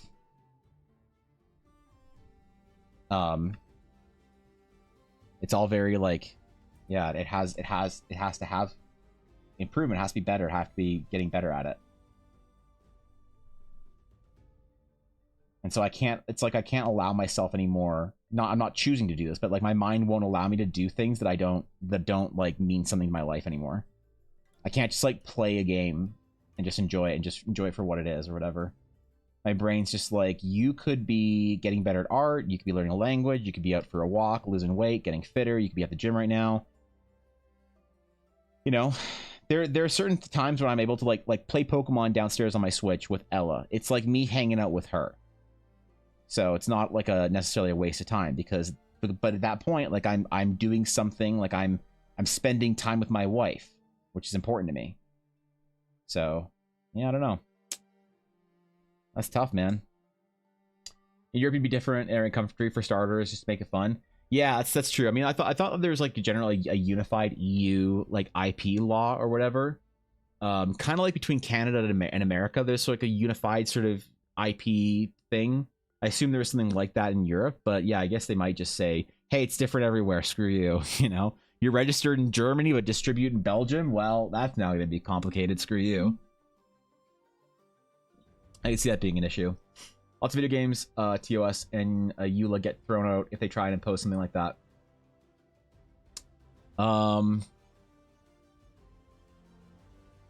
Yeah, there's like weird stories in both directions for it too, Viddy, which is very weird. It's like people really haven't figured out, like, IP laws are so outdated. There really needs to be a new, you know, update in copyright law and IPs and stuff like that. Because a lot of it was made like pre-internet, you know? It's like we live in a different society, a different world than the 1980s when they made copyright law initially. Like it's just completely different now. And we don't really know what we're doing in a lot of cases. We're just sort of like trying to manage as best we can to be as fair and as whatever as possible without actively screwing anyone over. So I don't know the right answer. I just try and play within the system as much as I can and not mess around, not fuck around.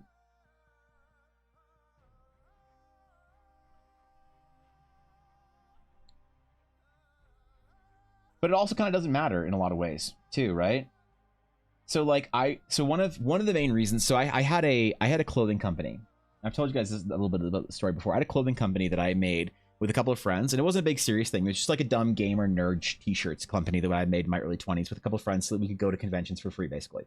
We go to conventions, we pay for our tickets in our booth and whatever, and we sell t-shirts, and they had cool designs on them, whatever. It was fun.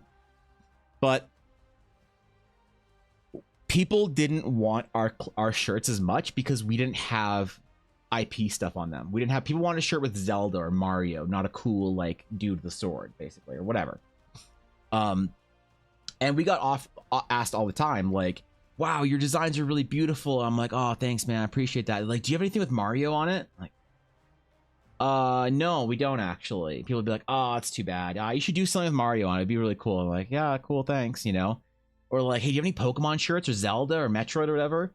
And like, no, we don't. No, it's all original. It's all original stuff. All original work. People would be like, wow, that's really cool. You guys do all original stuff, but then they wouldn't buy it because but at the end of the day, they can think it's cool that you do something original, but if they only bring like $60 to the convention, they want to buy a shirt and then buy some other stuff. They're going to spend $20 on a shirt with Zelda on it or whatever, not with your like dumb, you know, cool design on it. And it was really an interesting moment of learning for me because there's a company that I think they're still around, but there's a company called Filthy Casual that was very big at the time. They made their own clothing. They made nerd clothing. And Filthy Casual, I ain't saying anything bad about them, nothing disparaging, but they were an interesting thing to study because they were also at events that we were at big conventions. and we would walk by their booth and see they had like Star Wars and Mario and whatever, big IP stuff, right? And I remember hearing, because they did also a very good job at marketing themselves on like podcasts and stuff. So I listened to a podcast of the one of the founders of Filthy Casual, and he was talking about it. And apparently they got big off of like a Mario shirt. They had some kind of a Mario like mushroom shirt or some shit like that, or a Pikachu. So it was Mario or Pokemon, one of the two.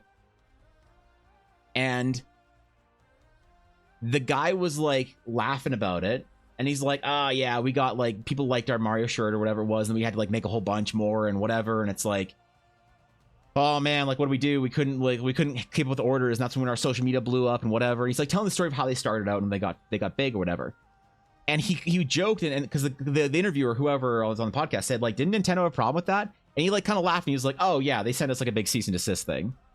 And he's like, so what do you do? Like, Nintendo sends you this big cease and desist, and I don't remember verbatim what he said, but basically he's like, yeah, we just like ignored it, and it was like whatever, we just laughed about it and crumpled up, threw it in the garbage. And he's like, that was it? He's like, yeah, and then we got like sent like 2 more cease and desists by Nintendo, you know, but like they never did anything about it. They weren't gonna come after us, and guess what? Nintendo never did. They never did. So, you know, like, would Filthy Casual ever be asked to be an official Nintendo merch provider because of that? No, of course not. Nintendo's like, fuck you, get bent. But the guys still made their money. They still had a successful business. Nobody came after them in the end. Legally, they were, as far as I know, they were never sued, never taken down, never fucked with. They just did their thing, made their money, and went off into the sunset. You know, they won the game. So it's like, is it a risk to do IP stuff for fan art, for clothing, for all that stuff? Probably not. It'll probably work out well. You know, it'll probably be just fine with you and whatever. But like, I don't know, man. For me, it's too much of a risk. I don't live with those kind of risks. Does that mean that I'm gonna have like a lesser career or something because of it? Maybe. I don't fucking know. But that was like a lesson for me about how much it actually probably doesn't fucking matter if you're doing IP stuff or not. People the companies kind of don't care. They'll like they need to, at least they protect their IP insofar as wagging their finger at you, so that they can say in the future, if you say like, oh well, Nintendo, you never protect your IP, so I can do my Zelda shirts, they can say, what do you mean? We set out cease and desists all the time. It's like kind of a mid-ground between protecting your IP versus like not actually having to go through the effort of protecting your IP, because you don't really care about getting like a small company making a couple $100,000 a year shut down or whatever, right? Like it doesn't, it's so complicated, man. The whole like IP law and whatever. My opinion is just don't fuck around with it. Just don't. Be better than that. Be the person that, like, I'd rather be famous for and well known for original work anyway, one day in my life. And I'm okay. Like, and this is why I didn't do any fan art for so long. So I was like, I don't want to be known for this whatsoever. And then as I sort of like built Eldara up and people were like excited about my project that I designed and my characters and my art, and people wanted my commissions and my whatever, I like kind of let go of that a little bit. And I was kind of like, okay, like I want to draw this like cool character from Critical Role or whatever. I want to do this as an artist. I used to do fan art all the time for fun. I just feel like I kind of can't, because I got to like prove myself as like a original creator. And I think I hung on to that for a little bit too long, but I kind of needed to in a certain way too. So I'm kind of like ready to do fun shit now. And I said that I was going to do that this year. 2024 was going to be the year I expand out and do fun stuff because I simply wanted to, not because I felt like I had to do like original shit or whatever. So I don't know, dude. I haven't done much of that this year really because I've been too busy, but I want to get to it. And yeah, and it is, whether you like it or not, it is the best way to grow as an artist on social media. You know, if as of like a fan artist, so you can either have like, let's look at it this way. You start your own original project, whether that's your own original art book or your own original, like, I don't know, game or whatever. Let's say that like, if you're a fan artist, that well-known fan artist, let's say 10% of your Twitter following checks out your project. They're like, hey guys, I got a big Kickstarter for my new game. It's called Realms of Eldara, whatever. And you're a big fan artist, and only 10% of your Twitter following checks it out. But let's say if you're known for your original work, 80% of your Twitter following checks it out. Well, if you have 1,000 followers for your original work and 80% check out your project, that's like 800 people. But if only 10% of your like followers check out your project, but you have 10,000, then that's 1,000. So that's 200 more. And what's more likely is it for it to be like you have 100,000 followers, and so 10,000 people check out the project instead of 800, right? So it's like it's a weird trade-off. I don't know. It's one of those like artist meta things that I don't really talk about a lot, about like the theory of how to like become well known, or how to build a career as an artist. You know, I don't like to talk about this. I was asked to come to my art school and talk about being like a they said can you talk about being an influencer artist? And I was like, no, I can't, because I don't know how to do it. Ask somebody with 10,000 followers, not somebody with a very dedicated core group of people that are interested in their project, because I think I'm just fortunate to have people interested in what I do. I don't think that I've done anything that showcases like, oh wow, Evan knows what to do as an influencer, art, social media, whatever, blah blah blah, because I've never demonstrated that. I've never tried to. So I don't know, man, being an artist is hard. I don't recommend it. What about Nixion? Measurable improvement is valuable, but when you have to see it in every aspect of your life, then the way I understand and see it, to improve at all of them at a high level is required. Improve spreads in the effort, or you spread the effort too thin. You either need more low-level mobs or harder mobs to level up, and both require effort. Yeah.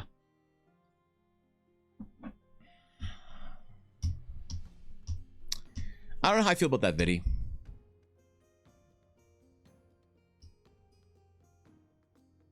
I don't know. I know there's like truth and wisdom in that. Wait, what? Why did Stream Elements time out entities? What the fuck?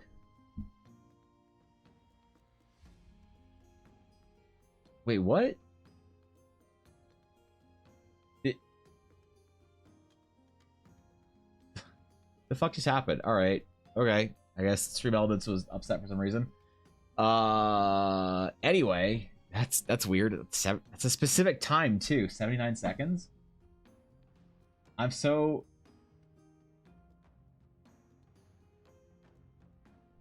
confused. You may or may not have made Revolt into a Gamba. Oh, Jesus Christ. Oh God.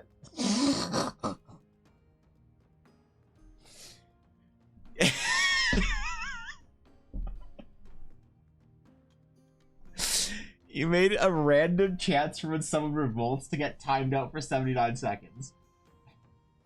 Wait, that's actually really funny.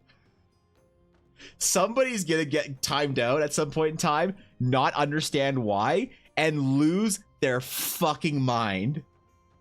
It's a randomized amount. Okay, just make sure it's not more than like a couple minutes. All right? Yeah, Jesus. So Vinny, there's sort of two kind of ways I have thinking about it. It's like,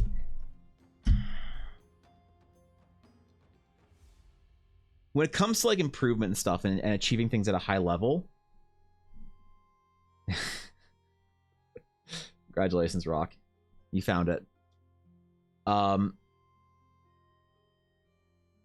Yeah, you can make a case for like, look, you can get spread too thin, you can get burnt out, you can this or that, or, you know, all these things that we see happen in the average person. I'm not saying I have it figured out, Viddy, but there's a part of my brain that thinks about those as just artificial limitations. It's like when somebody says to me, hey man, you shouldn't work so hard, you should relax. And it's like, why? It's like, well, Evan, how many hours did you work this week? I'm like, I don't know, about like 60, 70. Like, well, you can't do that for too long. It's like, why not? Like, well, because you'll burn out. It's like, will I? Will I? I don't know if I will, man. Because I see exceptional individuals working that hard and not burning out.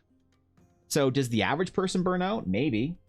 But if you want to be exceptional in your career field or whatever it is, it's like, maybe you shouldn't measure yourself by the average. Maybe you shouldn't care for yourself like the average.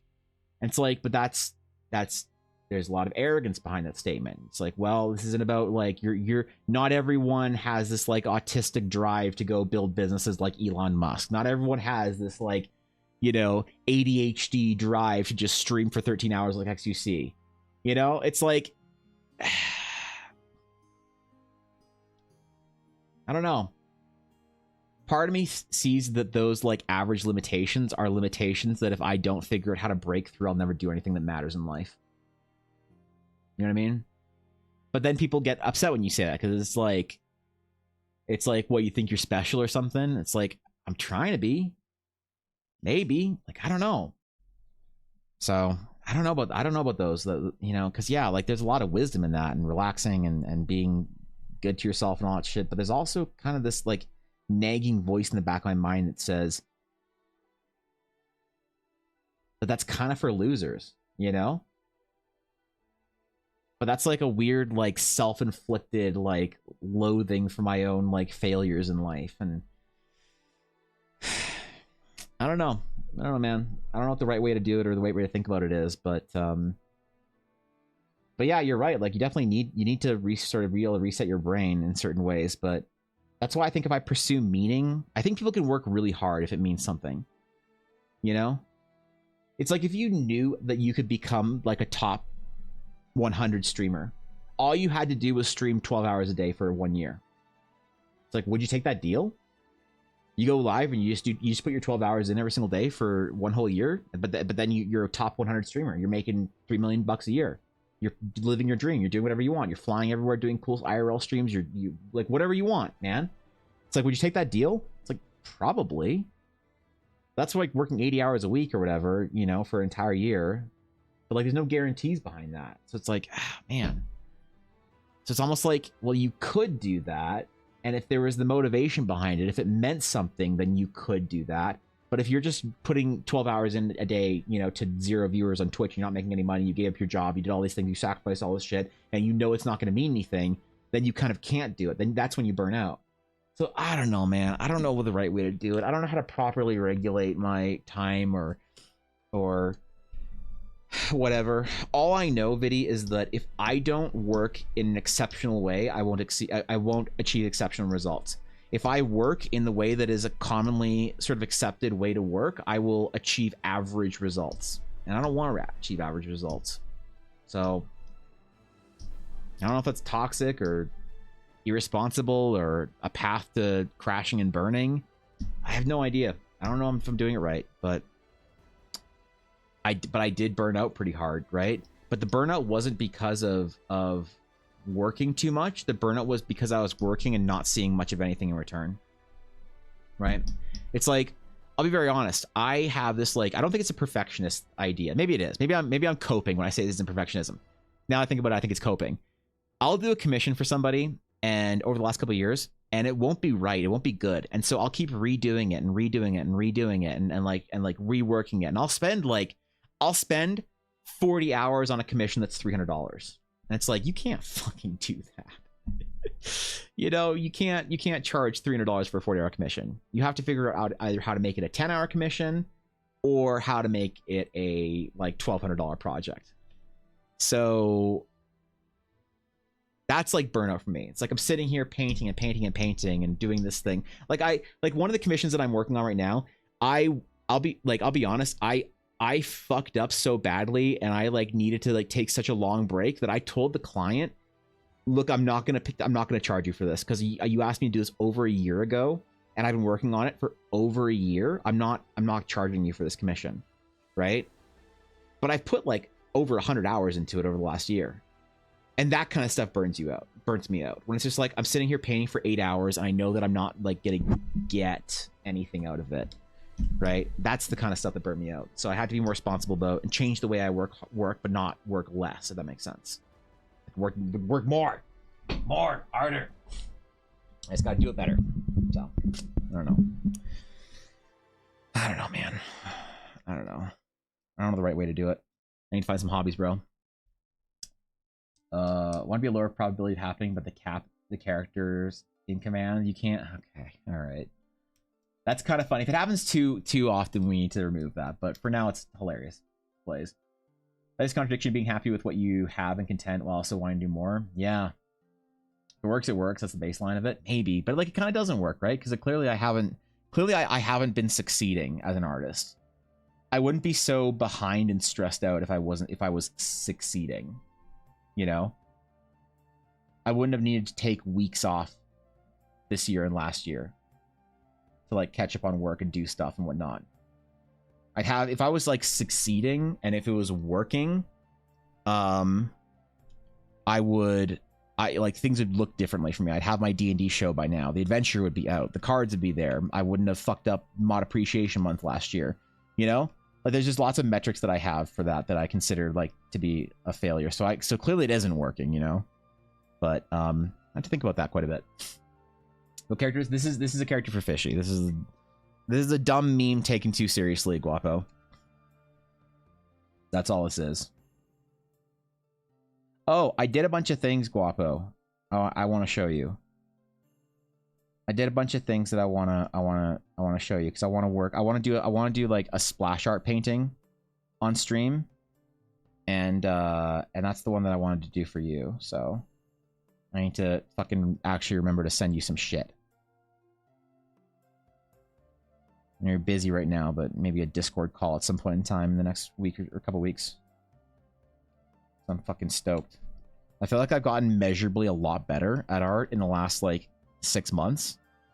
And I'm actually excited to do stuff right now, people. Like guaranteed time be out for what, the command? Yeah. It's set up so I can disable the one anytime, enable the original. I thought this through. All right. You just know that somebody's gonna get timed out for doing the revolt command at some point in time and lose their absolute goddamn mind over it. They're going to lose their fucking mind.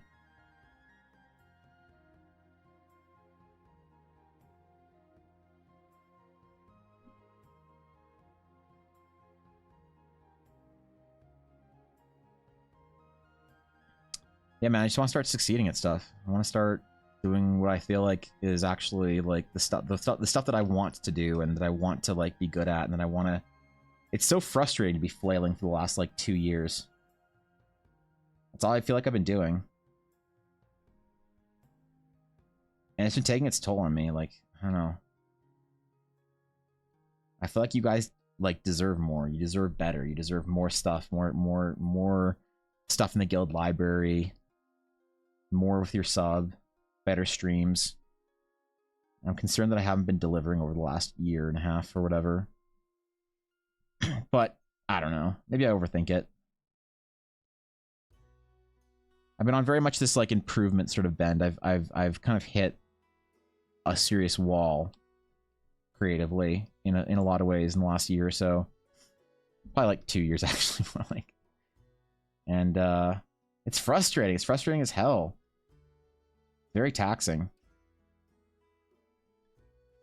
You know, but I don't also want to talk about it on stream too much. Like, I'm actually a little anxious to talk about it right now because it feels like, yeah, I'm kind of the like never talk about your problems on stream because that's not why people are at your stream for. But then it's like, I also want to be honest about the process, and I never know like how much to get into it or not. Is it useful to hear about the stuff that I'm like going through for people, for other artists, or is it like just kind of annoying? Like, you know, Evan, I don't come to your stream to hear you cry about it and about like being an artist and shit. Like, shut up, suck it up. I don't know, man. I don't know the way to do it. Like, do the artists and people and creatives deserve to hear the full, honest, like unfiltered take of like what I go through and the struggles I have? Because maybe somebody will feel like a little bit less alone and in their own struggles. Like what I fear is that I make anything look easy, you know? Which I don't know if I ever do, but I kind of fear that a little bit. But maybe that's what you want. Maybe you want to make it look easy. You know, that's what to get people to believe in your project. They don't want to believe in a project from somebody that doesn't make it look easy. I don't fucking know. I don't know what I'm doing.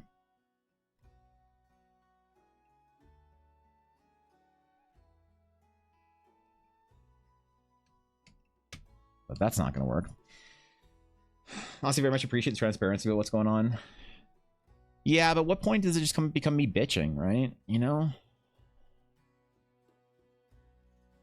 That's when it like feels weird or whatever. Because I know a lot of people like it's like off-putting to hear like streamer crying about like, you know, working dream job. You know? Like I was so aware that there are lots of people who would kill to be in the position I'm in, where I get to basically have a list of clients that I can do commission work for open whenever I want. So it's like, am I even allowed to cry about that if it's like overwhelming or whatever? You know, it's not easy to be vulnerable for some reason. That makes you think when I'm having struggle or a block, that's okay and it's normal. I just gotta get to the other side of it. Yeah, I mean, that's true, definitely. Perseverance is the one thing that matters above all else for any metric of success in life, I think, creatively or otherwise. You know, I don't think talent takes you very far. Right? I know some artists that are talented. Absolutely. But I know a lot of artists that aren't. The best artists in the world, actually, I don't think are talented. I don't. The big example I use is Keka Kotaki. Kotaki is an artist that I think is one of the best painters of our age, but has zero talent and all hard work. And he talked about this in his process. Like, he's one of the best painters of our time.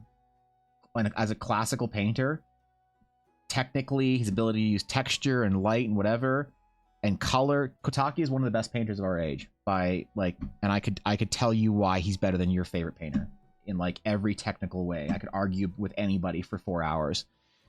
Obviously it's subjective, so like who the fuck cares if I think Kotaki is one of the best painters of our age. But he talks about how much harder he had to work than everyone around him at his when he first joined his the first studio that he ever joined.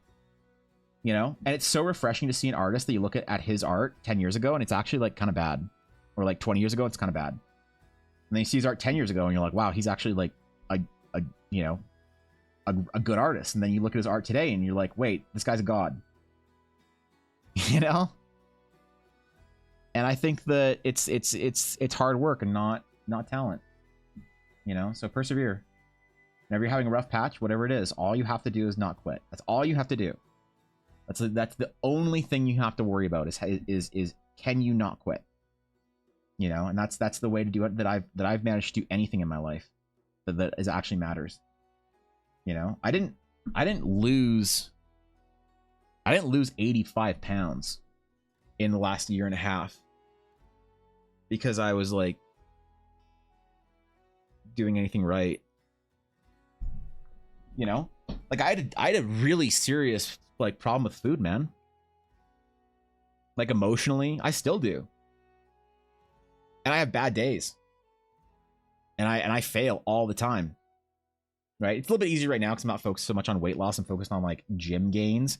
It's easier for me to lose weight in the summer when I can actually get out and walk. And it's easier for me to like sort of stay inside and lift heavy things and get really strong in the winter, which I hit some PRs in the gym this week and I'm super happy about. I've been noticing some differences in my body. Like not, obviously I'm not losing weight, but like I've been noticing like physical improvement. I don't know. It's cool.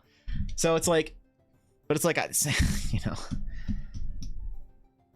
the only thing that allowed me to do anything important in my life so far, to get good at art, to get good at painting, to lose weight, to do whatever it is that I wanted to do, the only thing that's mattered is perseverance. And I don't know how to tell people that, because the thing that kills me so much is seeing people give up on their dreams. You know, giving up is just like, it's just like such a crime. You've now robbed the world of your greatness. How many George Lucases, how many Tolkiens, how many amazing artists and creators are we robbed of as a human species because they couldn't persevere or they didn't for some reason? You know, Wallop and Guzwe early pieces were not technically great, and today they're gods that are basically. Yep, that's a great example. I don't know. I actually don't know what Guzwe's early stuff looks like, but Wallop as an early artist, you know, you look at what is this comic called? Like Dark something or Blade or a Ghost Blade. It's like Ghost Blade Chapter 0. Actually, hold on. Let's go look at the most recent Wallop piece. Twitter. Look at the most recent Wallop art. I don't even know how to pronounce this stupid name. I just call it Wallop. It's like most recent Wallop piece. Where is it? Where's something not animated? Piece of shit. Look at that, man. Look at that, dude. Look at that fucking dude. Look at it. And now look at Ghostblade in 2014. Chapter 0, intro, Heaven's Eye. There's a lot of so you know what? There's a lot of confidence and boldness in here, but not a lot of good like technical mastery. But there's the willingness and a confidence to paint classically. He never fell into the trap of making art that looks better that has a lower ceiling. And you can tell that by the way he uses color and you know, painting with color, not using line work, things like that. Always was willing to paint with color and bold brushstrokes, full opacity, never bitched out of it, never gave in. And then now you have this crazy artist that is, you know, one of the best of our time. It's like, okay. So how do you do this? Oh, you persevere. That's all I got to do. You just don't give up. It's like I've never seen an artist that worked hard and never gave up not succeed. I've never seen an example of it ever, not once. Like I'm trying to think of that. Like, okay, that sounds like bullshit. It's better to say like I've seen it like once, or twice, but that was like weird things or whatever. I've never seen it. I've never seen an artist that really put time into it and invested time daily, weekly, for like a couple of years that didn't find success. It's so strange, man. You know? Serve here for what you have done, are doing, and will do. I've enjoyed the streams and have been and you're literally the only reason I get on Twitch. I appreciate that, dude. Expectations placed on yourself are understandable, but you can also take time to chill and recoup. Fastest you go in a swim team is during the taper after loss of training. Sometimes you need a slow pace to use refinement you forged. Yeah, you're right. I'm not good at that right now because right now I have to, like, the only thing I can sort of do is like I question whenever. So I have been in my life entities so lazy and so pathetic as a human that I don't trust myself when I say I need to take a break. That's the problem. It's like, and I know this is, I know I have to like sort of figure this out. It's like, okay, what if I have this sort of like toxic, like self-abusive, like demand to work constantly? I'm going to burn myself into a crater. And I already did. I told Ella and my friends, I told them, I said, I am going to work myself to the fucking hospital. And they all said, I know you will. And I said, cheer for me. I don't want like my real friends never told me to stop. And I don't want friends that tell me to stop. Maybe now it's different because I've like sort of learned some lessons, but I'm not still not good at it. And this was hard for Ella. This was really hard for Ella. And I actually had some friends that like didn't like it. And I've lost a ton of friends since I started streaming. Like a ton of friends. You know, which has been hard.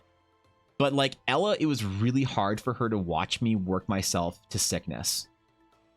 But this is what makes for an amazing wife.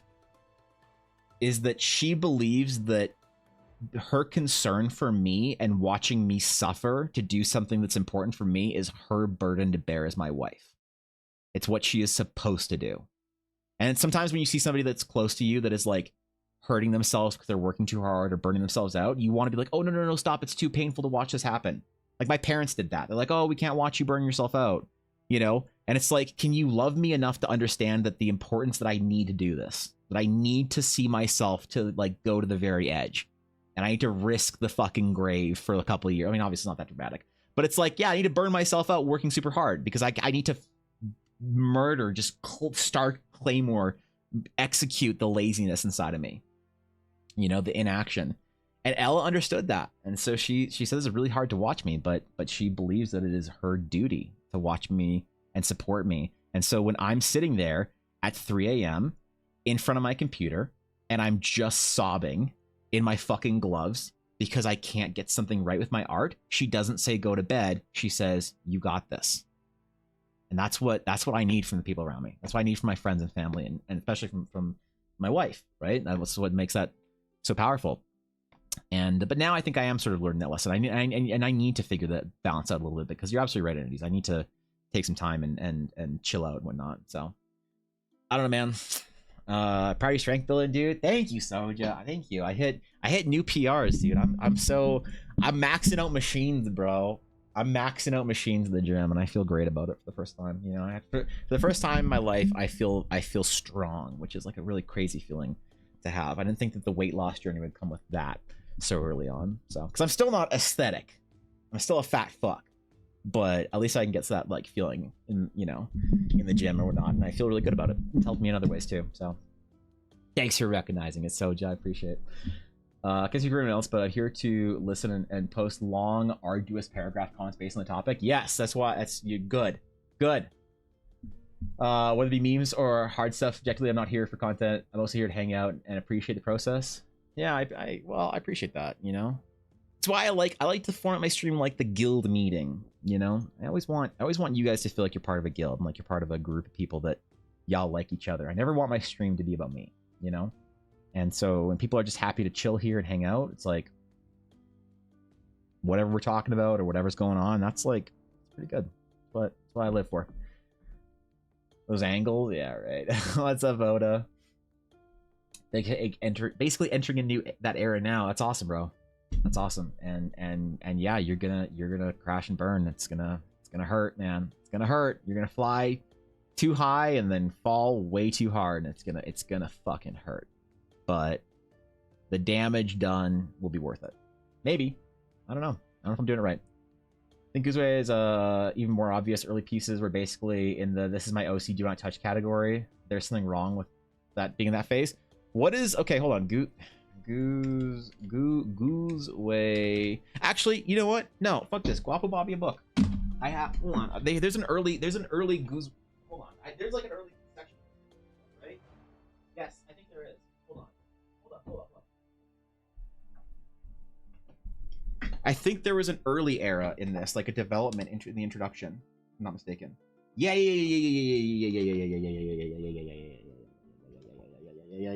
Okay, check it out. So, amazing artist. Likes to draw girls in dusk with bright orange things around them, either lights or whatever. You know, tons of. What did I just say? Likes to draw girls in dusk with bright orange things. I literally opened to this fucking page, and what is it? Girl in dark lighting with bright orange things. But at the beginning of the book,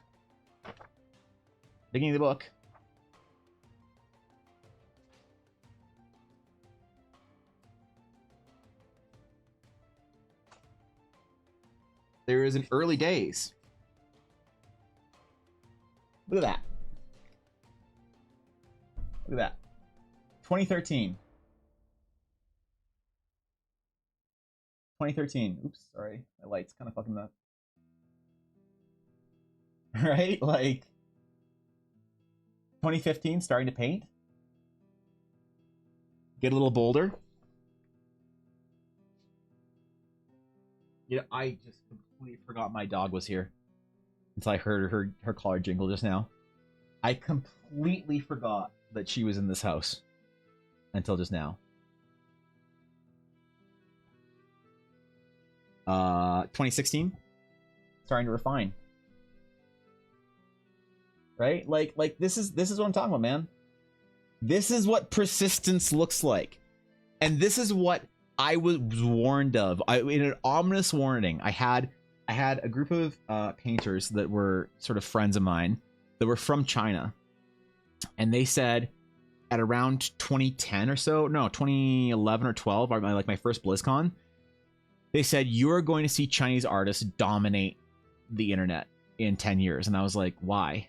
They said, because you have, like, you guys in North America have TV shows, and you have, the example was TV shows, cars, and McDonald's or whatever it was, or Wendy's, or like some fast food. It was TV shows, cars, and fast food. And I was like, what does that have to do with? Like, and basically, the one guy said, well, you're lazy. And I was like, what are you talking about? It's like, you're lazy. You're comfortable. And why wouldn't you be? If I was comfortable as you guys, if I grew up as comfortable as you, I'd be lazy too. Not that I'm saying China's some impoverished whatever, but basically the whole point was that he was saying, like, there's this whole group of Chinese painters that now have access to PCs and tablets, like knockoff tablets, like non-Wacom tablets, and they're getting very good at art, because while you go to school for your humanities degree or for your art school or whatever, or you go to your, you drive your friend's house to hang out and sit around, do nothing, that there's this like lineage of Chinese painters on like in mainland just painting 14 hours a day, and that's all they're fucking doing. And look at where we're at in 2024, 12, 13 years later. Some of the best artists of our generation are these guys who came up around that time, from like mainland and Taiwan and Hong Kong and that sort of area of the world. And it's crazy. A lot of great Singaporean artists. So yeah. And that's a matter of persistence. Like I said, I don't know if Guzwei is talented.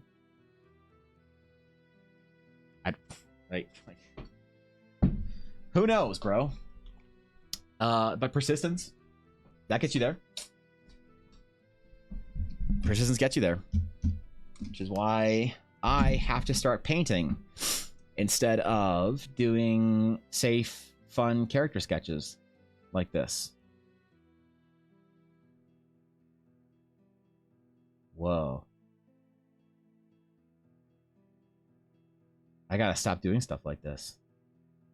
Nah, fuck it, I'll enjoy it. Screw it. I do like that bright orange thing, though. Yeah, it's pretty good. It's a good thing to be known for, drawing pretty girls in dusky shadow light with bright orange things, It's a real good vibe to have, so. Yeah. What a great section of an artist book, though. Good for them. Yeah, it's a good one. I don't know. Maybe I should do that in my art book one day. Have a look at how bad I was section. It's kind of embarrassing, though, I don't know if I could do that. All right. I have to go because Ella's gone. I have to go take Pup out. And I have to do a bunch of work, though, today as well. So, like I said, this week's going to be a bit shorter on the streams until Friday. So, if I get my stuff done this week before Friday, then thankfully I will have the ability to... Can you sit in your bed properly, Yuna, please?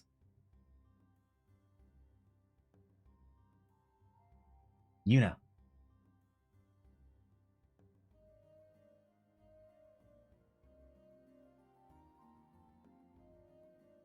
The stare.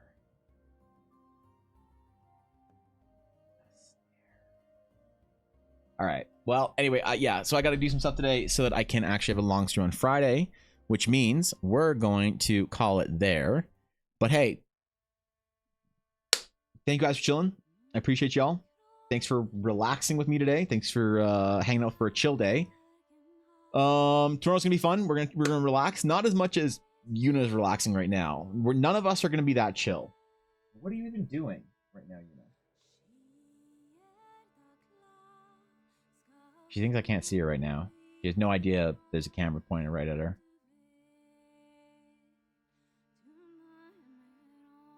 All right, whatever. Anyway, I'll catch y'all tomorrow for character design Thursdays as we do them. And hey, be persistent. You deserve it. So, until next time, my friends. Farewell.